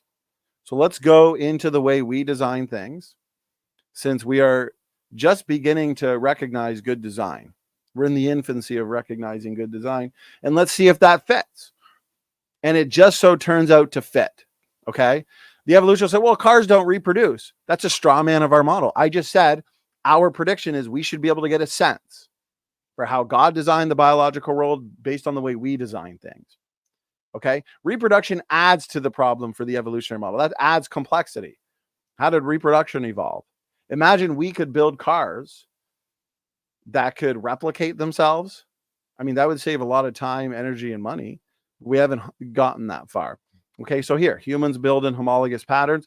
We even design hard to classify vehicles. We talked about transitional forms with Kent, Tiktaalik, Archaeopteryx, the mammal-like reptiles, for example. Okay, well, notice how human engineers, we've designed hard to classify or transitional-like vehicles. Let me start with this. So the military, they have military ships that are designed for sea, okay, seaworthy ships. Then you have tanks, land-based tanks, as you can see here on the slide. They're built primarily for the land. The tank wouldn't be good in the water, and the boat, the ship, wouldn't be good on land. How do we get from the sea to the land? Well, the military has invented a vehicle just for that. It's called a military amphibious assault vehicle. This would not necessarily be good for the water alone or land for good. It's built for that transition between sea and land. Okay, so we can look again to the design world and we can see interesting mosaics, interesting transitional like forms. And so that is not a way to differentiate between the models. The evolutionists would put the military amphibious assault vehicle right in the middle of the ship and the tank, and they would say that this is an intermediate form, when no, this is good design. It's built for a functional purpose. Same thing, I could predict, well, we've got a unicycle, a bicycle, and a four-wheeler. Therefore, there must be a tricycle out there, something with three wheels. And lo and behold, we find it and put it in a line. Lining things up doesn't prove evolution. Okay, just because we can line things up. And so as creationists, we would expect humans are going to be more similar to a chimpanzee than they are to a dog or a fish. Just stand back, look at the outward appearance.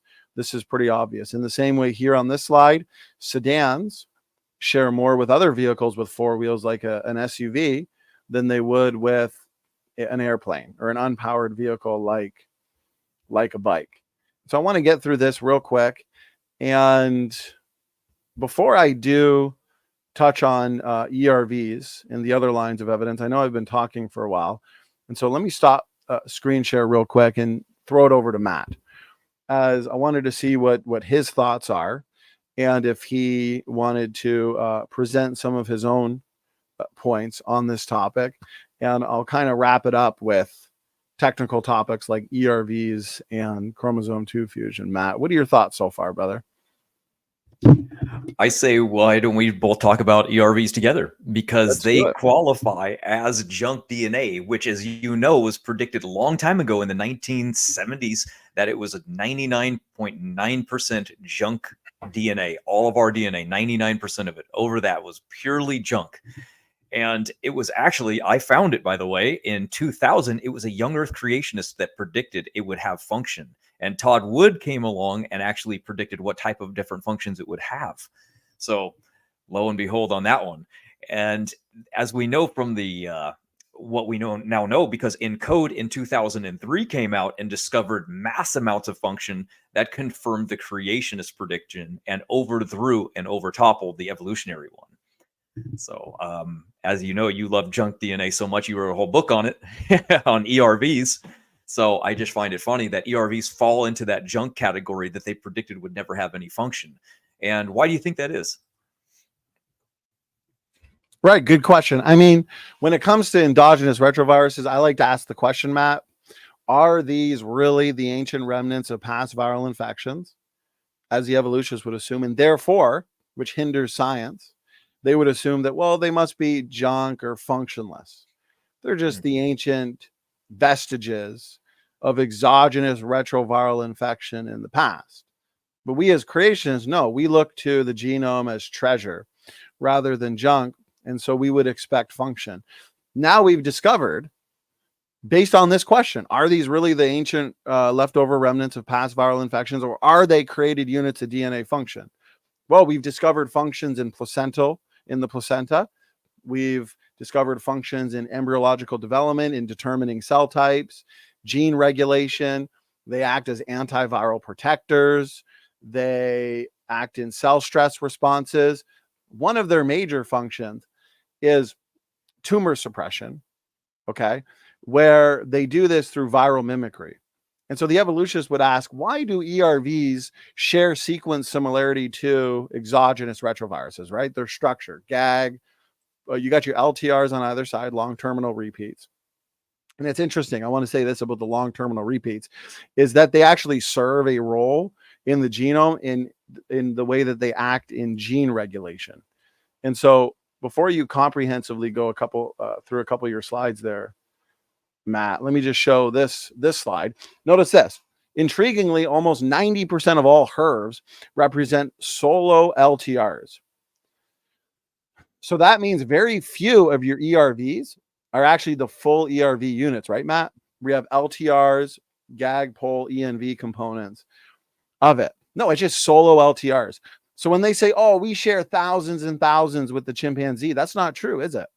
We share thousands of these solo LTRs, which are just functional stretches of DNA, as they can serve or function as promoters. These promoters in the genome, basically genetic switches, okay, to initiate transcription, and they serve as transcription factor binding sites, okay?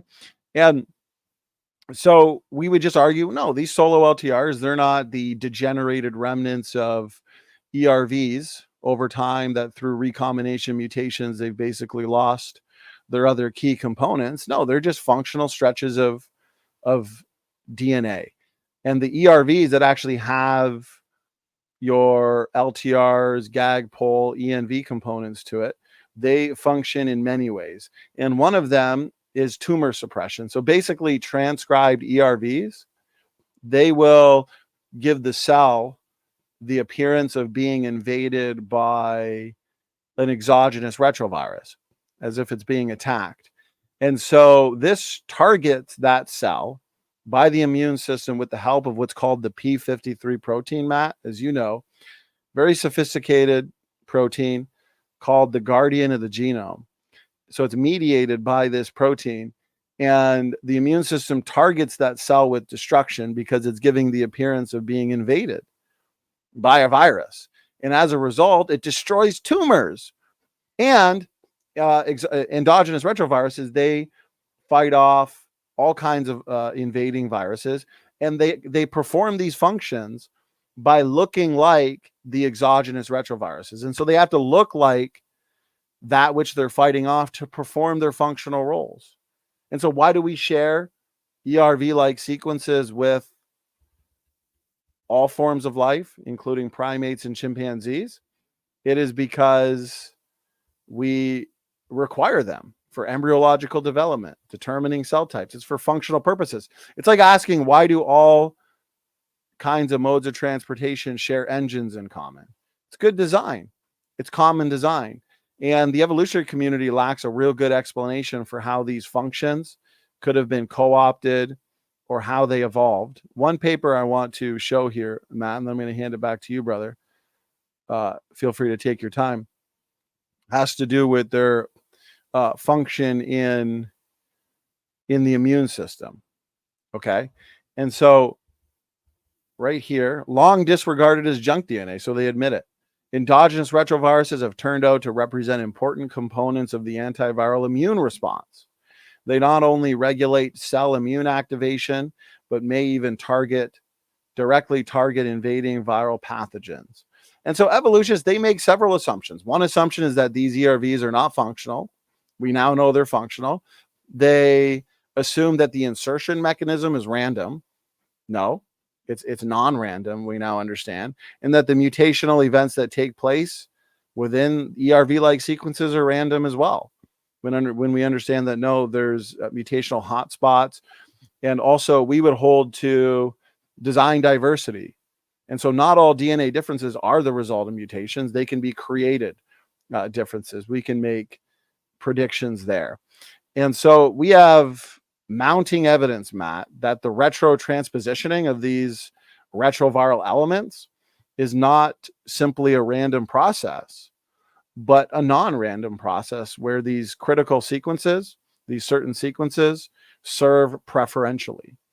And to do what they do, again, they require the very specific structure, the LTRs, the GAG, the POL, the ENV. And so we have a very elegant explanation for why ERVs look the way they do. We understand they're highly functional, and we understand why we share them with the rest of the biological world for functional purposes. And the last thing I'll say, Matt, what are your thoughts on this? There's a bigger problem. There's a chicken and egg problem for the evolutionists, right? It's a paradox. What came first, retroviruses or the host? Because retroviruses require a host to replicate. Well, wait a minute. So if the retrovirus came first, how's it going to replicate? Okay. So us as creationists, we would argue that retroviruses, harmful ones, originated from host genomes, the escapee hypothesis. Okay. And then they can cross species. That's when they start to burn hot and fast. And so we have a good explanation for the origin of retroviruses and ERVs. Retroviruses may originate from healthy ERV sequences. Okay. And this makes sense because both essentially have to be created at the same time. But the evolutionist lacks a real sophisticated and convincing explanation for the origin of retroviruses. So ERVs, which many evolutionists argue is the single best evidence for common descent, it's actually some of the best evidence for what? Special creation and separate ancestry. That's right. So what you're telling me then is our ancient ancestors never got bombarded with a bunch of viruses that somehow turned themselves off and then gained a beneficial function that was required for us to live. That's so strange. Exactly. Literally, there are papers that say without these ERV sequences, you and I, mammals, we wouldn't exist. We require them to live. So much for junk DNA. Right. And some ERVs function in certain stages of the embryological development process where they will protect the growing baby from invading pathogens.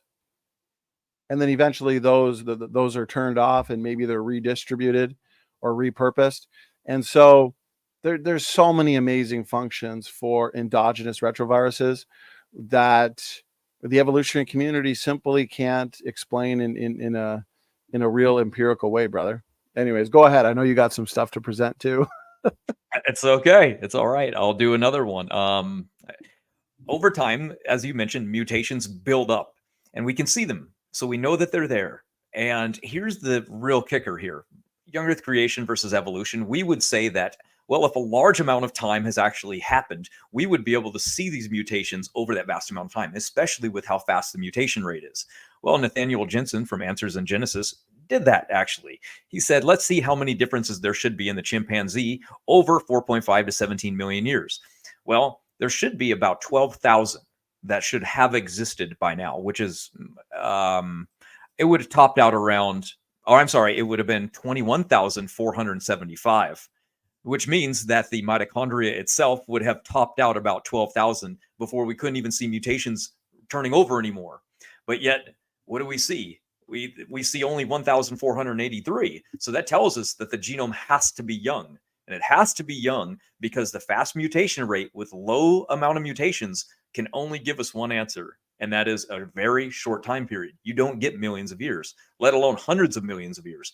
That's why the evolutionary community invented the genetic bottleneck, which is ironic because that is, in our model, a global flood bottleneck from Noah. They had to invent one themselves. That evidence that they have for it, they can't seem to find, of course, because their fossil record isn't true. They believe it is, but it's actually not based on time, as their layers say. It's just situations that happened, global events. They're dating it because of radiometric dating.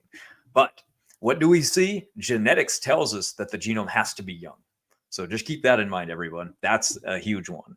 Another one you mentioned would have been chromosome 2 fusion. They absolutely love that argument because they made this statement, by the way, if we don't find it, a fused chromosome in human, evolution is wrong and we don't share a common ancestor. So they put all their chips on the board for this one. They bet it all.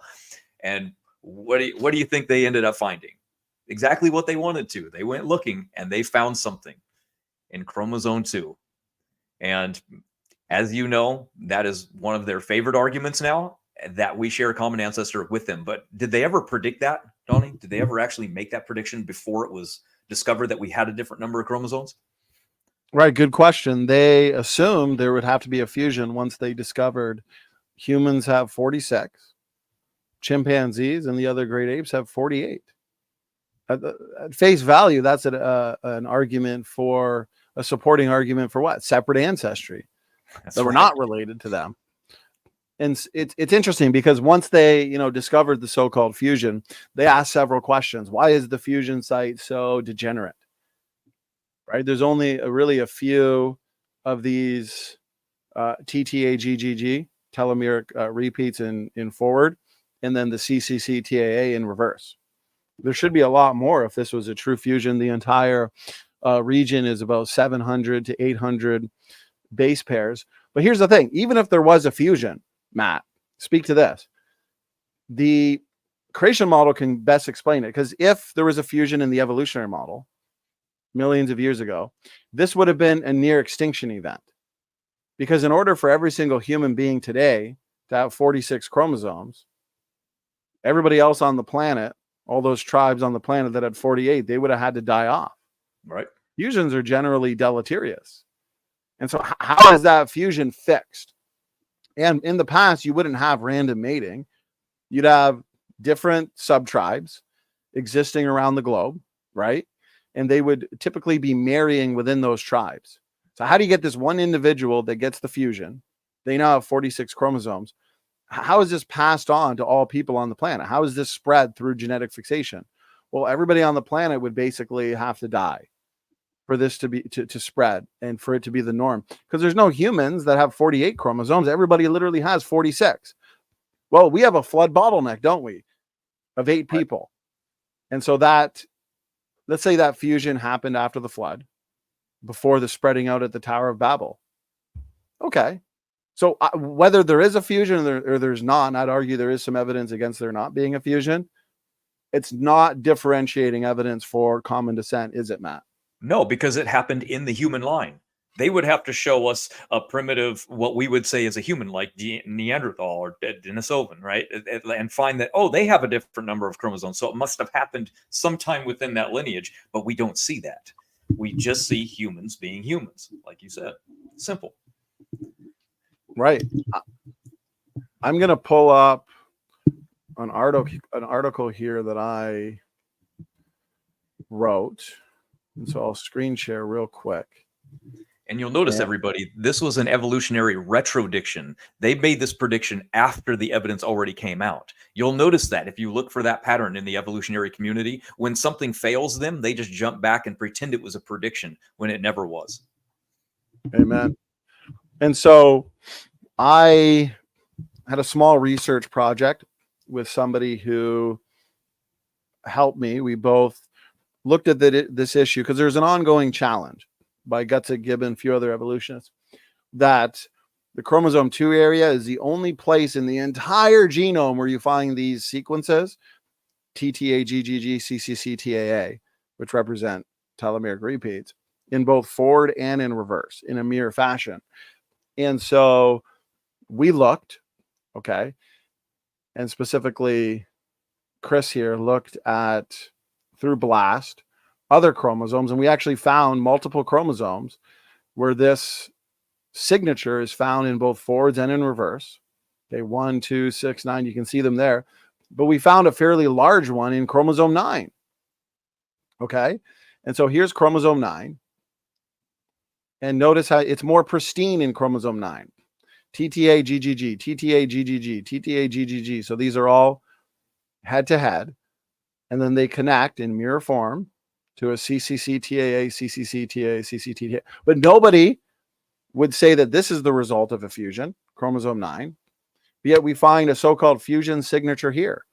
Well, we know these telomeric-like repeats are found all throughout the genome, and they are functional DNA components of the genomes of biological organisms.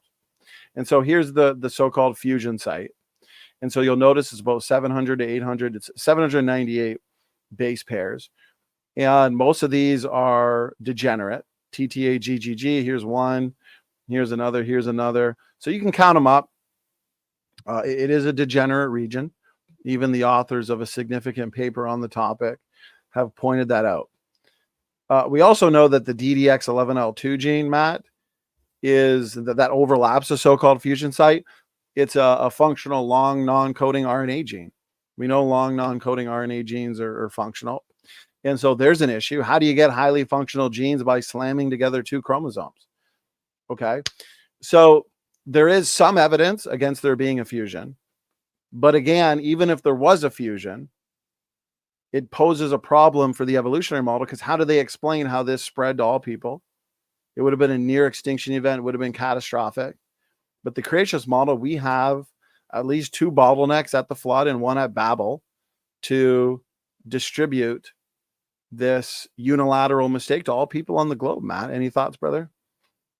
No, it makes sense. It's Occam's razor, right? You have to look at like what happens with most chromosome fusions. And human beings, they're not very good. There usually is a detrimental effect that comes along with it. So if we were primitive in the past and a fusion happened, what makes it think that it would create a modern man? Why does a bottleneck result in modern man coming out the other side as well? What kind of sense does that make? You have primitive man going into a global extinction event and then modern man walking out the other side. That's fairy tale. Right. Well, it's again, as we've put it, evolution is hope, dream, and imagine that they're related to pine trees, banana plants, chimpanzees.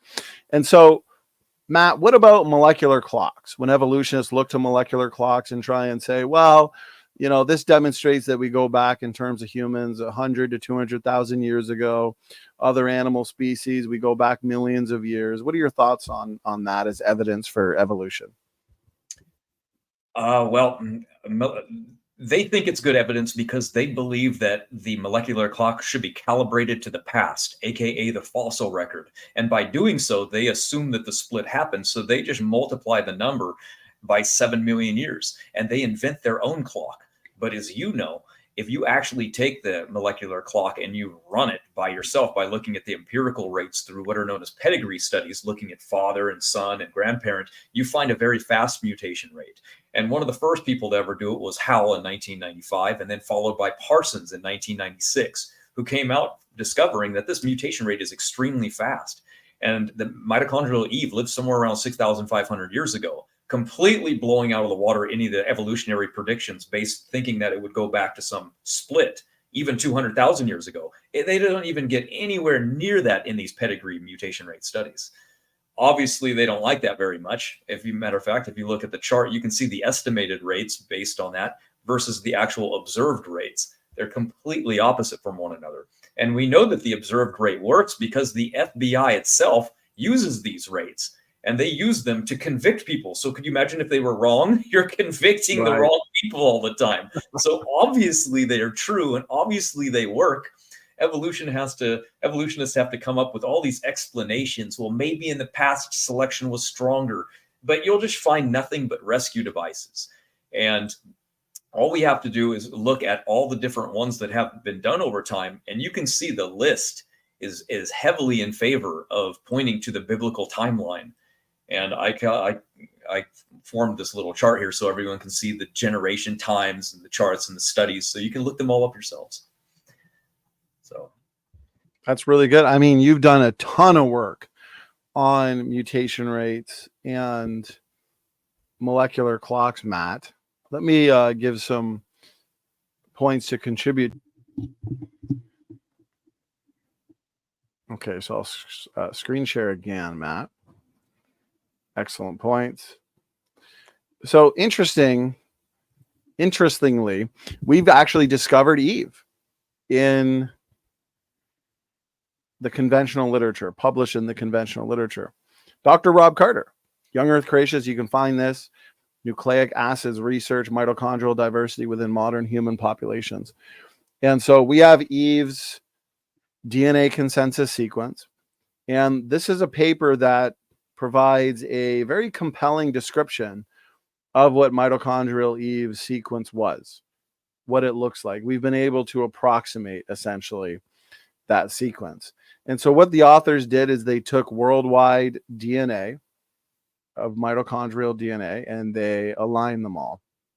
And you can see here the worldwide human mitochondrial DNA consensus is composed of 16,569 nucleotides. Based on the current data set, 84.1% of the mitochondrial genome is invariant. So essentially, to break that down, is the mitochondrial genome there's very low variation. Nearly everybody is the same in their mitochondrial DNA. Very few DNA differences. The average is only about 25 to 30 between any two person. The max is about 140, which is easy to explain as well. Okay. They say that here, the world consensus sequence is unambiguous, except for only a very few nucleotide positions. Very low variation. There should be high levels of variation if deep time evolution were true. Notice this, the average of people differing from the consensus, about 21.6. It's nothing. It's trivial. What Matt was saying, notice this, 2022 paper. Estimates of the mutation rate with a non-phylogenetic approach, so non-evolutionary based assumptions, are reported to be approximately 10-fold higher. Notice that, guys, 10-fold higher than phylogenetically derived rates. That's why the evolutionists don't like the per generation rate, the empirical rate, where you can take pedigrees, okay, grandmother, mother, daughter, count up the differences between them, you get a very fast mutation rate. The evolutionary community doesn't like that mutation rate. So they want to look to what? The substitution rate or the phylogenetic rate, which assumes a geologic column. But they don't understand that when they appeal to the fixation rate, if evolution's true, they have a fixation equilibrium where the per generation rate equals, for the most part, the fixation rate. That doesn't help them. Most of human history, according to the evolutionary model, humans existed in Africa in a small population, in small tribes. Not until recently did we actually explode all over the planet into the billions. Just 2,000 years ago, at the time of Christ, the population was about 200 million. And so it hasn't been the size that it is for very long, according to evolutionary history. And so appealing to the fixation rate is a joke. It doesn't help them. And so basically how they discovered the sequence, very interesting, easier than you'd think. Let's just say I had a document. Okay, man, I gave it to 10 different people and I asked them to manually copy each document. Well, you would get the documents back and you would find that each document had their own unique mistakes. The mistakes would essentially be unique to each person who is copying these documents, these 10 documents. And so we can go through the documents and we can find the deviants. We can find where they differ from each other. We subtract all of those typographical errors, and what you get is the original document. That's basically what they did here in terms of nucleotides in the mitochondrial genome. They looked at the common ones versus the deviants, the rare ones. Take those out, and you come up with a sequence that fits biblical Eve. It fits the biblical timeline. I mean, here's a phylogenetic tree of the mitochondrial genome right here. Very little variation. We find irregular mutation rates. Notice this. These are people groups. Here's a European haplogroup, HVR. Notice how the branches, which represent DNA differences. This is basically random mutations in populations over time. And so the branches represent DNA differences or mutations. Notice how we have differing size branches here. This means that the same people some people are picking up more mutations in the same amount of time than their cousins, because these all go back to a common ancestor. That tells us that mutation rates are not all constant. These are irregular. And so evolutionists can't make evolutionary based assumptions and look at a molecular clock. For example, take chimpanzee and humans and how many differences separate us and use those and come up with a slow clock. No, you can't do that. What we see is low variation in the mitochondrial DNA, irregular mutation rates, and a very fast mutation rate. It's about 0.1 to 0.5 per generation. So Matt, here's the question I have for you, brother, based on this. If we have a DNA compartment, uniparentally inherited DNA compartment that has low variation, very few DNA differences that we see in the Eve consensus sequence, right? Very few DNA differences, but also a fast mutation rate, which means it's trivial. It takes just a little bit of time to accumulate those differences. And we're not necessarily concerned with species-wide change, right? Substitution. We care more about divergence. How long does it take to diverge from the Eve sequence? Well, on average, only about somewhere between 25 and 30. And then the max is 140. It doesn't take long at all to accumulate those differences.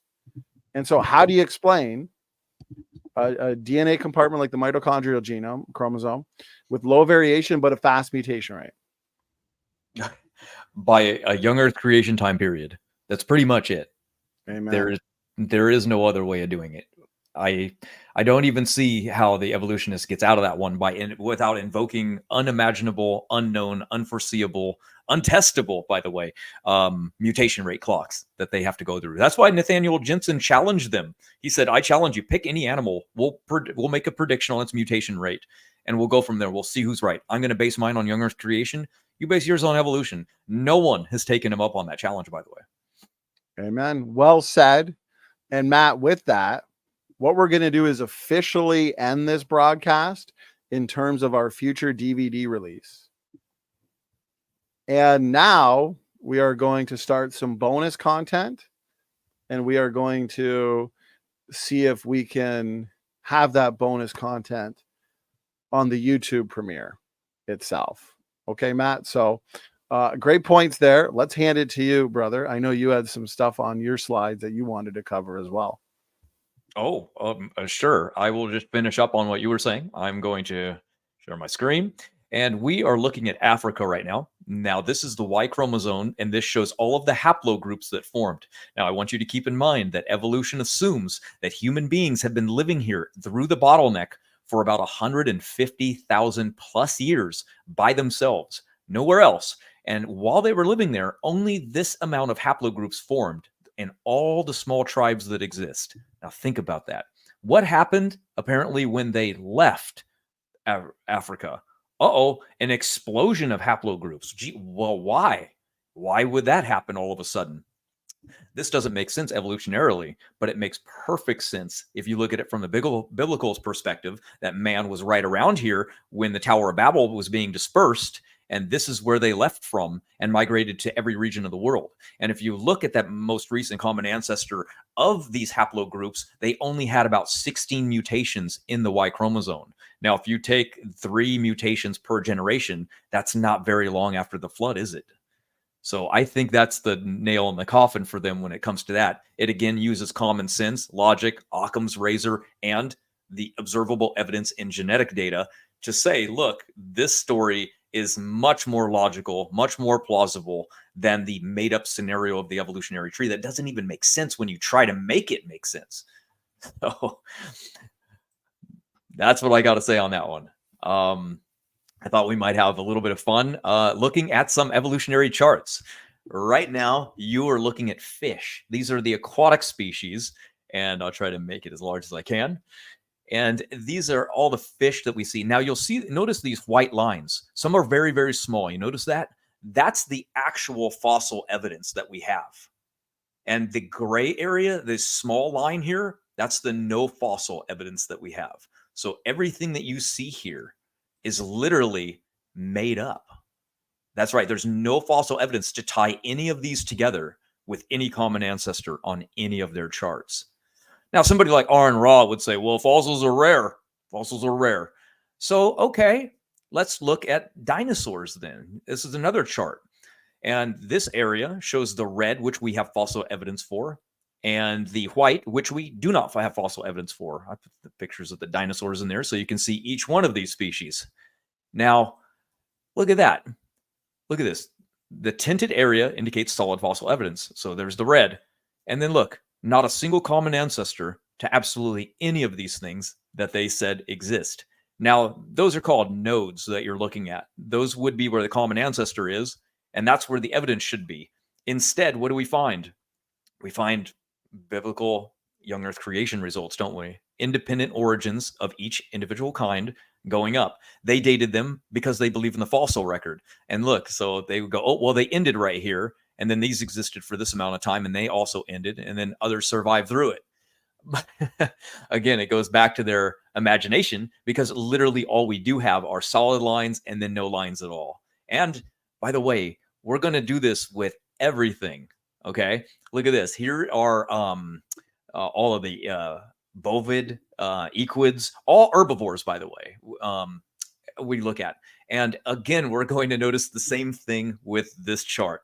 The solid lines represent what we have. The sandy color area, gray, we don't have anything for. So either they went extinct in the past or they're still alive today and they have no common ancestor diverging from on absolutely any of them. I found one for bats. They try to make this little rat-looking creature say that it slowly evolved some wings, and then it became a bat.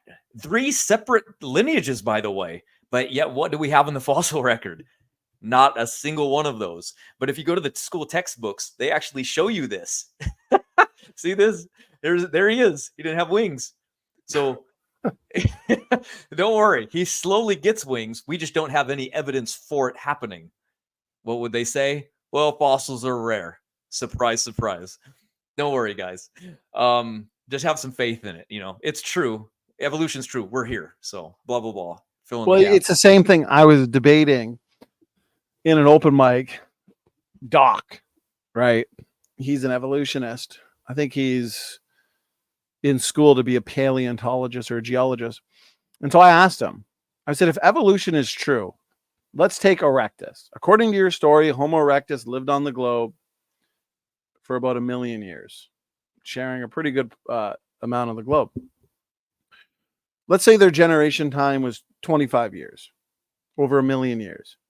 Okay, we should find billions of dead bodies. And we would all agree that Erectus was pretty sophisticated. We would argue that Erectus was fully human. We know they had evidence for sailing. They could make fire. And so where's their campsites? Where's their civilizations? We've only got, from my understanding, one full, for the most part, Erectus skeleton, Turconaboy. Everything else is just bits and pieces, fragments, right? Fossils are fickle, and they can essentially tell any story you want them to. And so your Erectus bones could basically be fit into the trunk of a car. But wait a minute, they apparently lived on the globe for 1 million plus years. Where are the billions of dead bodies? They don't exist. Where's the evidence for their 1 million years of existence as a sophisticated people group? They would say pre-human. Okay. And he said, well, fossilization is rare.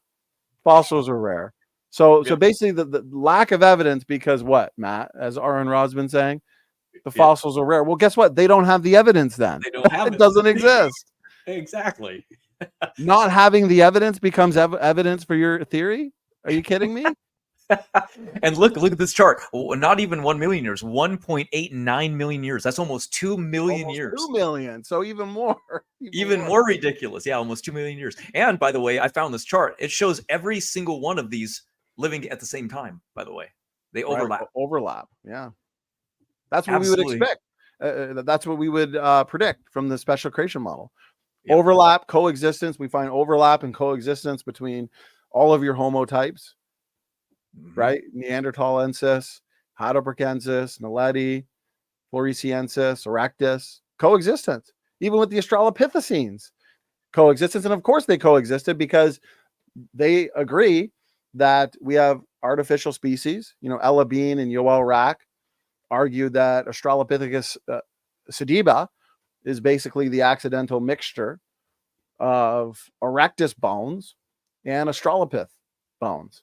Well, if they're admitting that some of these creations can be the accidental mixture of these species, well, then obviously they agree that the Homo genus existed with the Australopithecines. So we have overlap, coexistence, just like these so-called transitional fossils. They expected to find Tiktaalik here. When they found it, years later, they found true tetrapod foot tracks in Poland that predate Tiktaalik, according to the evolutionary story, by about 20 million years. Okay, it doesn't necessarily disprove their argument, but what it does show is it's agnostic because there's overlap. We have amphibians, fish, and true tetrapods all existing at the same time. That's what we would expect. Overlap and coexistence from the biblical creation model. Yeah, and to make it matters even worse, what else would we expect from the biblical creation model? We would expect to find animals probably trying to run away from a global flood. Therefore, we would find their tracks before we would find the bodies. And look at that. It's exactly what we find. Wow. We always find tracks before we actually find the organism itself in the rock layers. Then we find some like the was like a horseshoe looking crab thing. It's extinct now. They go through the different strata on the ocean floor, and you can see them going through the different geologic rock layers that they believe are millions of years old. And it's just so funny that everything so well matches up with the biblical frame when we look at the fossil record. But of course, they throw out strawman arguments like, well, how come we don't find a rabbit in the Precambrian period? Well, gee, I wonder why. Probably because rabbits don't swim in the ocean. See, they're looking at it from their perspective and then expecting us that we need to answer their nonsense view. No, we don't believe in the fossil record like you do. Those aren't eons of time. So, right. We will move on. Here's another one. This chart's unique because it shows massive amounts of different animal variety. I'll try to make it a little larger. No, I'm really limited on that. Okay. Well, you're going to notice something again. The solid lines are the fossil evidence yet again. That means the dotted lines are not. Look at that. Not a single one converges on any known common ancestor, giving rise to any of the mammals that are on the top, from horses. I mean, you can see them all right at the top. There's a platypus. They can invoke their imagination on what these things might converge into in the past, but that's really all it is, because they're admitting with these charts, they don't know. But the charts are exactly what we would expect to find in the biblical creation model. And we've looked at quite a few. You mentioned about the aquatic Tiktaalik, and yeah, you were right on. That's why I threw that up there. 20 million years. That's a paradox, by the way. There's a paradox where we keep finding the ancestors of them before. That's very popular right now, especially when we get into the bird evolution. Like you can see this book right here, Why Evolution is True. You want to know the ironic part about this? The entire cover is a lie. Right on the inside of the cover, you can read, the jacket of this book depicts a chronological sequence of fossils showing the evolution of birds. We do not know whether the actual line of descent includes the first three.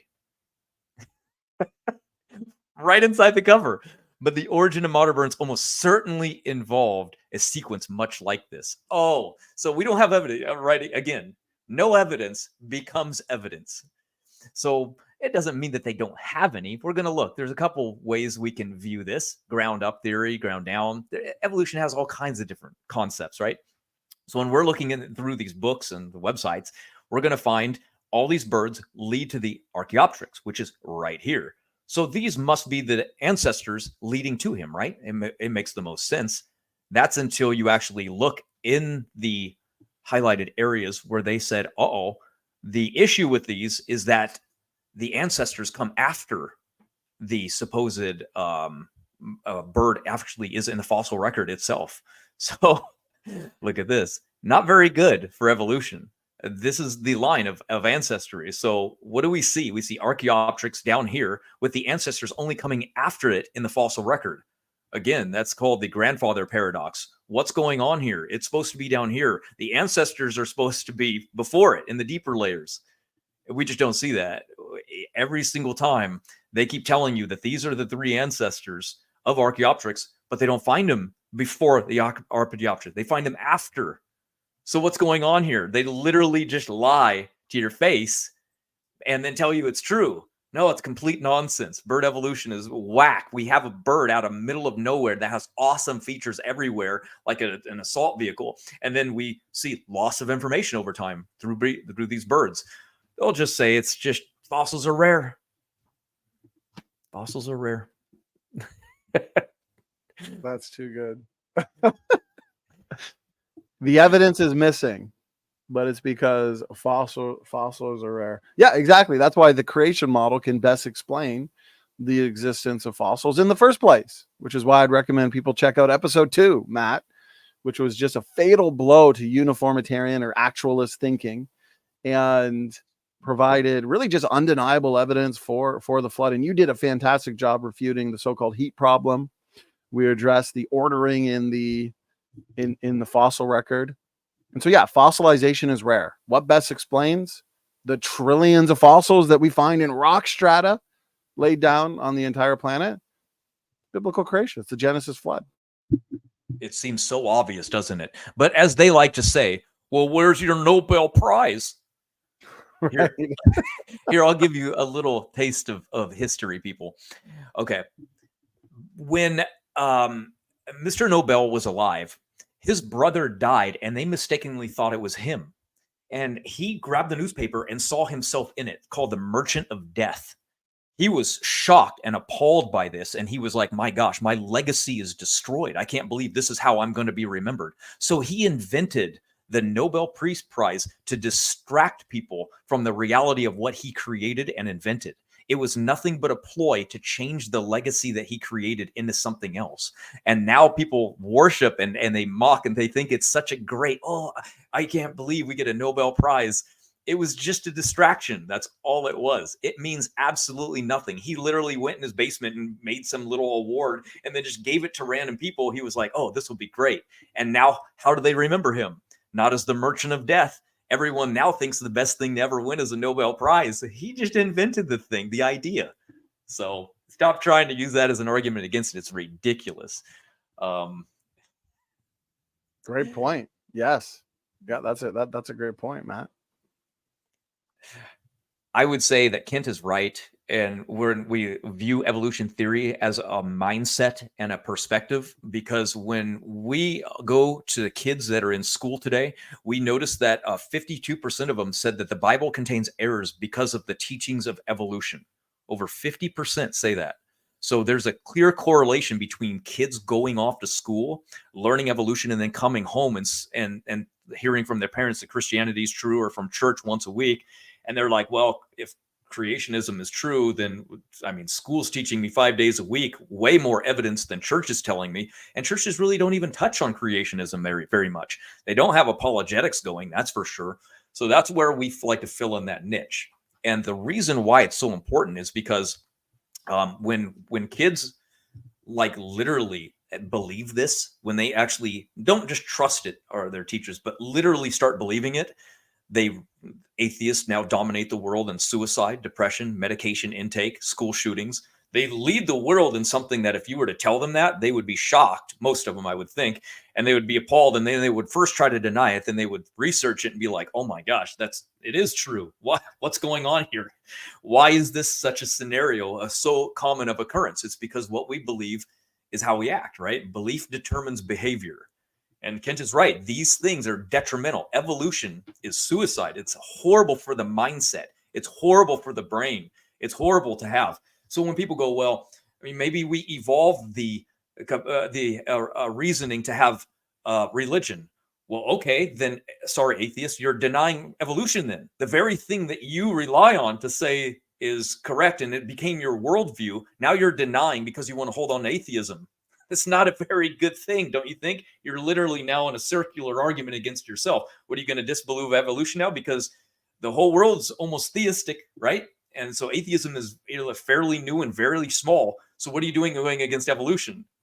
It doesn't make much sense. We clearly see that parents want it when they're asked, are you okay with teaching public creation or creationism along with evolution in school? Parents agree, but yet we're met with resistance, heavy resistance. Matter of fact, they want to keep creation out of the classroom. Why? It's just another scientific perspective. What's the threat? Why be so afraid of something? If it's not true, who cares, right? But You can't teach a scientific theory. Why is that, Donny? Why are they so against this concept? Yeah, well, I think we talked about it with Kent earlier that a lot of times it's not an evidence issue. It's a sin issue. They don't want it to be true. And that's why it's a great question. And I've noticed you ask the evolutionists in the comments section, Matt, after you give them a comprehensive answer to their objections, challenges, and criticisms. What are you looking for in terms of evidence? What would convince you? Because we literally have all of the evidence from geology, biology, genetics, astronomy that you would need to believe in special creation, to believe in separate ancestry. And yet the militant critics, the ones that are adamant in their belief in fish to fisherman evolution, right? They just hand wave away the evidence. They hand wave away the evidence for mitochondrial Eve, Y chromosome Noah, genetic degeneration, everything you've been putting forth here based on the fossil record and the so-called transitional forms that they look to. And so it is, I think it comes down to being willingly ignorant. Ignorance is bliss, brother, but it's not a virtue, right? Yeah, it's just shocking. It's almost like they really want it to be true. Why they want to be related to an ape is beyond me, but they say these crazy statements. Oh, I looked in the eyes of a chimp and I saw my reflection back. Really? Wow. Okay, so are you going to marry one? Oh, no, of course not. That's gross. Oh, well, you just saw your own reflection. Oh, Right. makes no sense, you know? Well, let me ask you this as we start to wind down to leave no stone unturned. What if an evolutionist argued? We talked about nested hierarchies earlier, Matt. So what if an evolutionist argued, okay, what about these highly conserved ATP synthase proteins or these mitochondrial DNA proteins involved in energy production? Like, let's say cytochrome C. It's highly conserved, they'll argue, across the biological world. And they fall out. The distribution of these proteins fall out, according to them, into a nested hierarchical pattern where you've got the cytochrome C in humans being more like the cytochrome C in chimpanzees than it is like the cytochrome C in, let's say, a dog or a fish. They argue that the distribution of these proteins is evidence for common descent. They'll go as far as saying it's differentiating lines of evidence for common descent. But the biggest reason is they say it's functionally neutral, as in it has one primary function in energy production, let's say. So why did God make the cytochrome C different between a human and an eagle? How come they're just not the same since it has one basic universal function? Matt, go ahead, brother. Sure. That could be answered in two different ways. One, what you're looking at is the human and gorilla gene of the CO1 gene, which is in the mitochondria where the cytochrome C is, both highly conserved, both nearly identical. Look at that. So this can be refuted easily by why is it so similar over hundreds of millions of years? When did the gorilla split with human? About 10 million years ago. So wait a minute, this region mutates fairly quickly. The last bottleneck, they believe, was 200,000 years ago. Let's give them that. Okay, we have 200,000 years, and we have a differences right here in this region of about 75 between the gorilla and human. Okay, easy math, right? 75 over 200,000 years. Multiply that now over 10 million years. How many differences should we have? Oh, a whole lot more than this similarity, right? What is this actually pointing to? It's pointing to a genome that's very young for both of us because we were created relatively soon before the global bottleneck of Noah's flood. That is the only answer we have to why everything is so similar. And this, again, goes back to predictions, right? We have to always go to predictions. It was, again, 1963, the evolutionist Ernest Mayr said, it'll be futile to look for any genetic similarity in relatives. It was the young earth creationist who came along in 1975 and predicted we will find genetic similarity in all things. And he was exactly right in that. So again, we have predictions. So again, why is there similarity but yet still differences?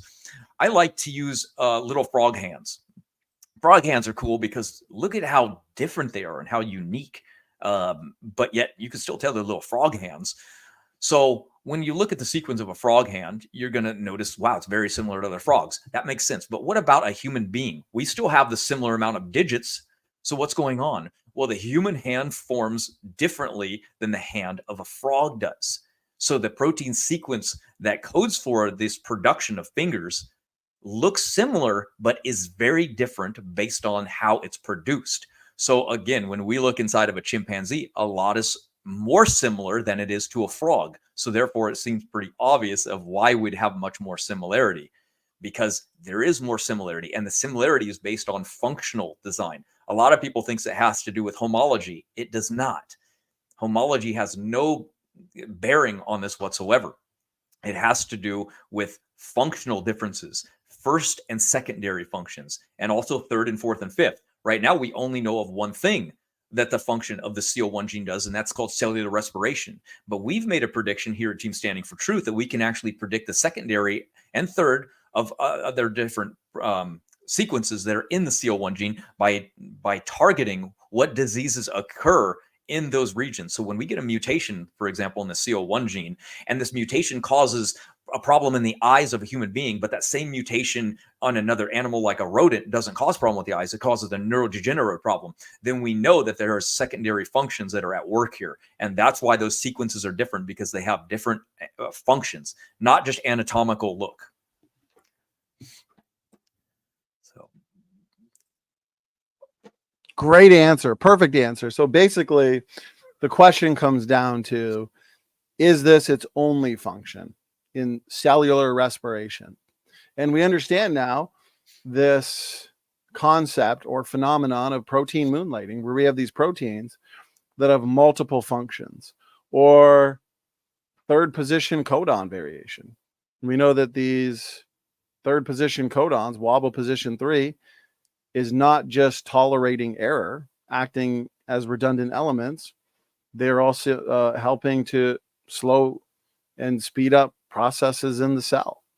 And so these highly conserved ATP synthase proteins, they could be involved in their primary metabolic function, but also involved in cell optimization or That's information flow.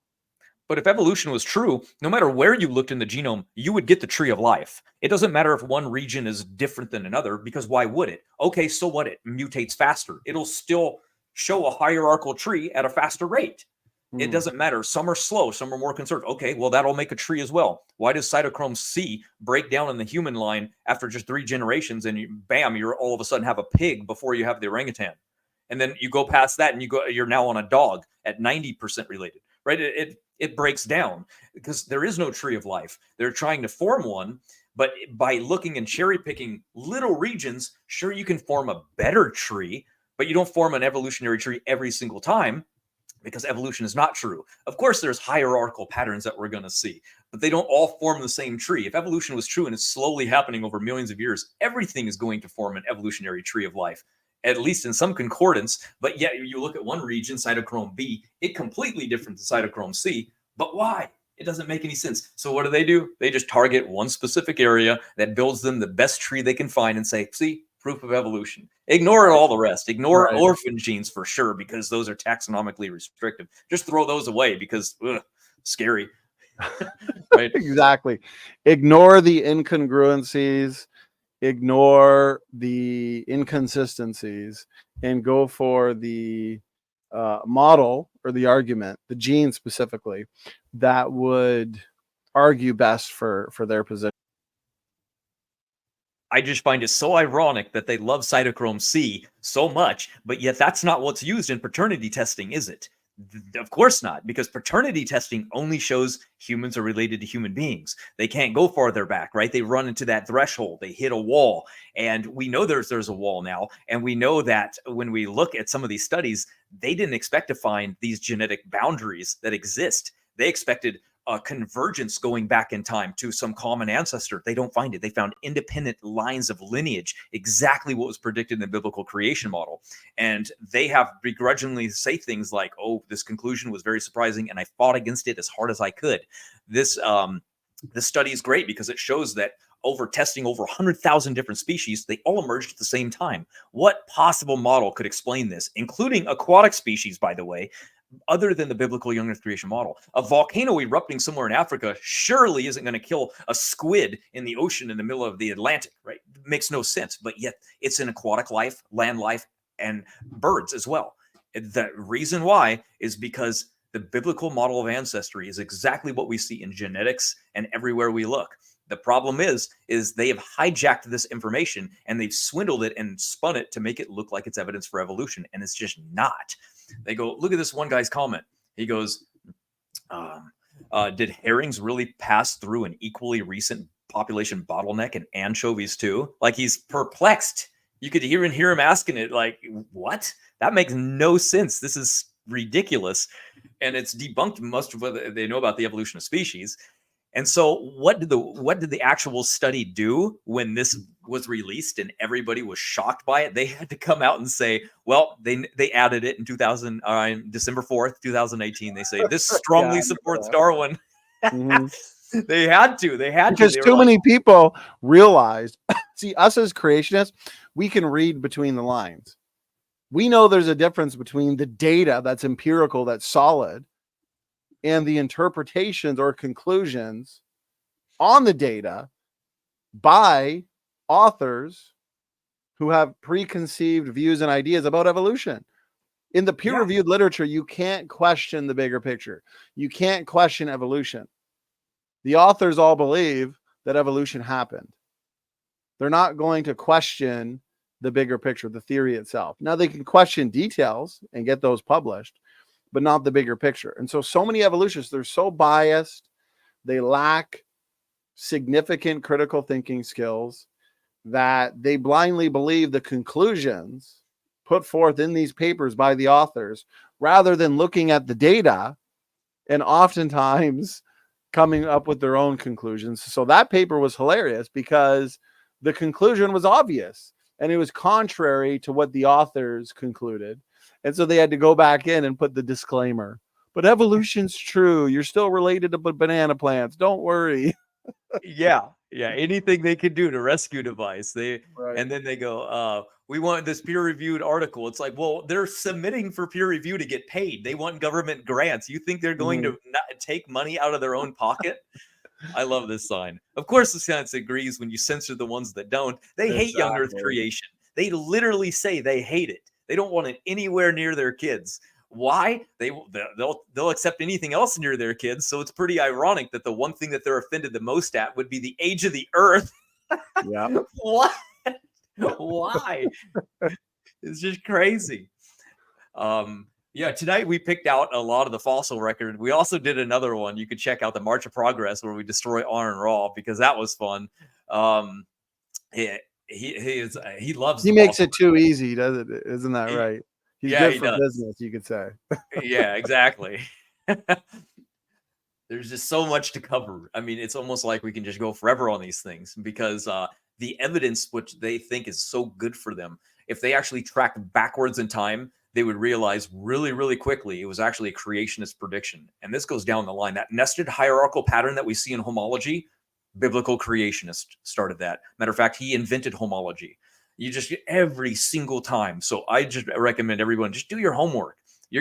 People go, oh, I don't want to send my kid to learn evolution in school. Let them.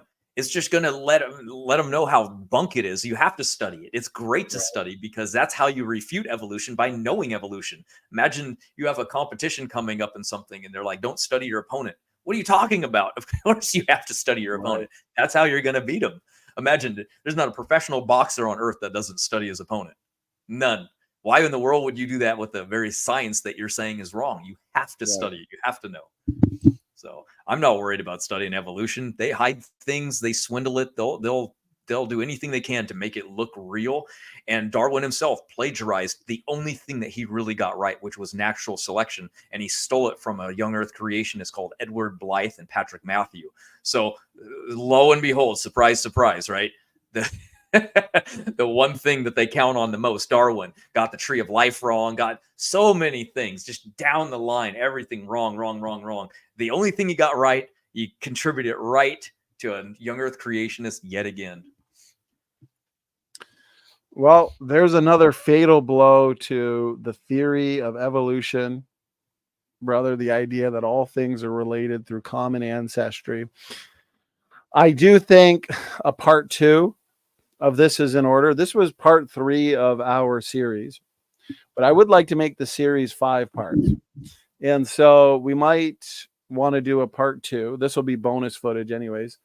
On refuting evolution, we can maybe focus it a little more on whatever we didn't discuss here, but we discussed a lot. And so I am very happy with this program. What we'll do is the 2 hours, the original 2 hours, that is going to be premiered. Then this last 30 minutes, which was awesome.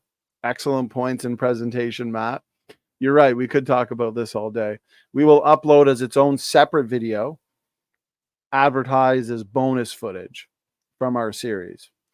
And then for the DVD, we'll have the first 2 hours and the bonus footage as one, as its own episode 3. And so, okay, I think we touched on everything that we wanted to. As a matter of fact, there's more I want to touch on, but we'll save that for, I think, seminar 4 will be, again, still on this topic, but just focusing on anything that we've missed, or even move into a Q&A for part 4 and 5. We'll discuss. We'll figure it out. So, okay, Matt, great work, brother. This is fun. This concludes episode 3 of our new series, Creation Science. This one specifically titled The Ultimate Refutation of Evolution. And so I can't wait to see the critics dodge, duck, dip, dive, and dodge. 5D is a dodgeball. It's what they do best. Final words, brother? Yeah, that does it. This was a good one. It was fun. Got to smash the fossil record yet again. Very easy to do. Refuting evolution is just easy at this point. Just let it refute itself. Right. Amen. Well said. Okay. God bless, Matt. And to the audience, share this content around, because the truth is important, but also it's 2024 and it is a great time to be a biblical creationist. God bless.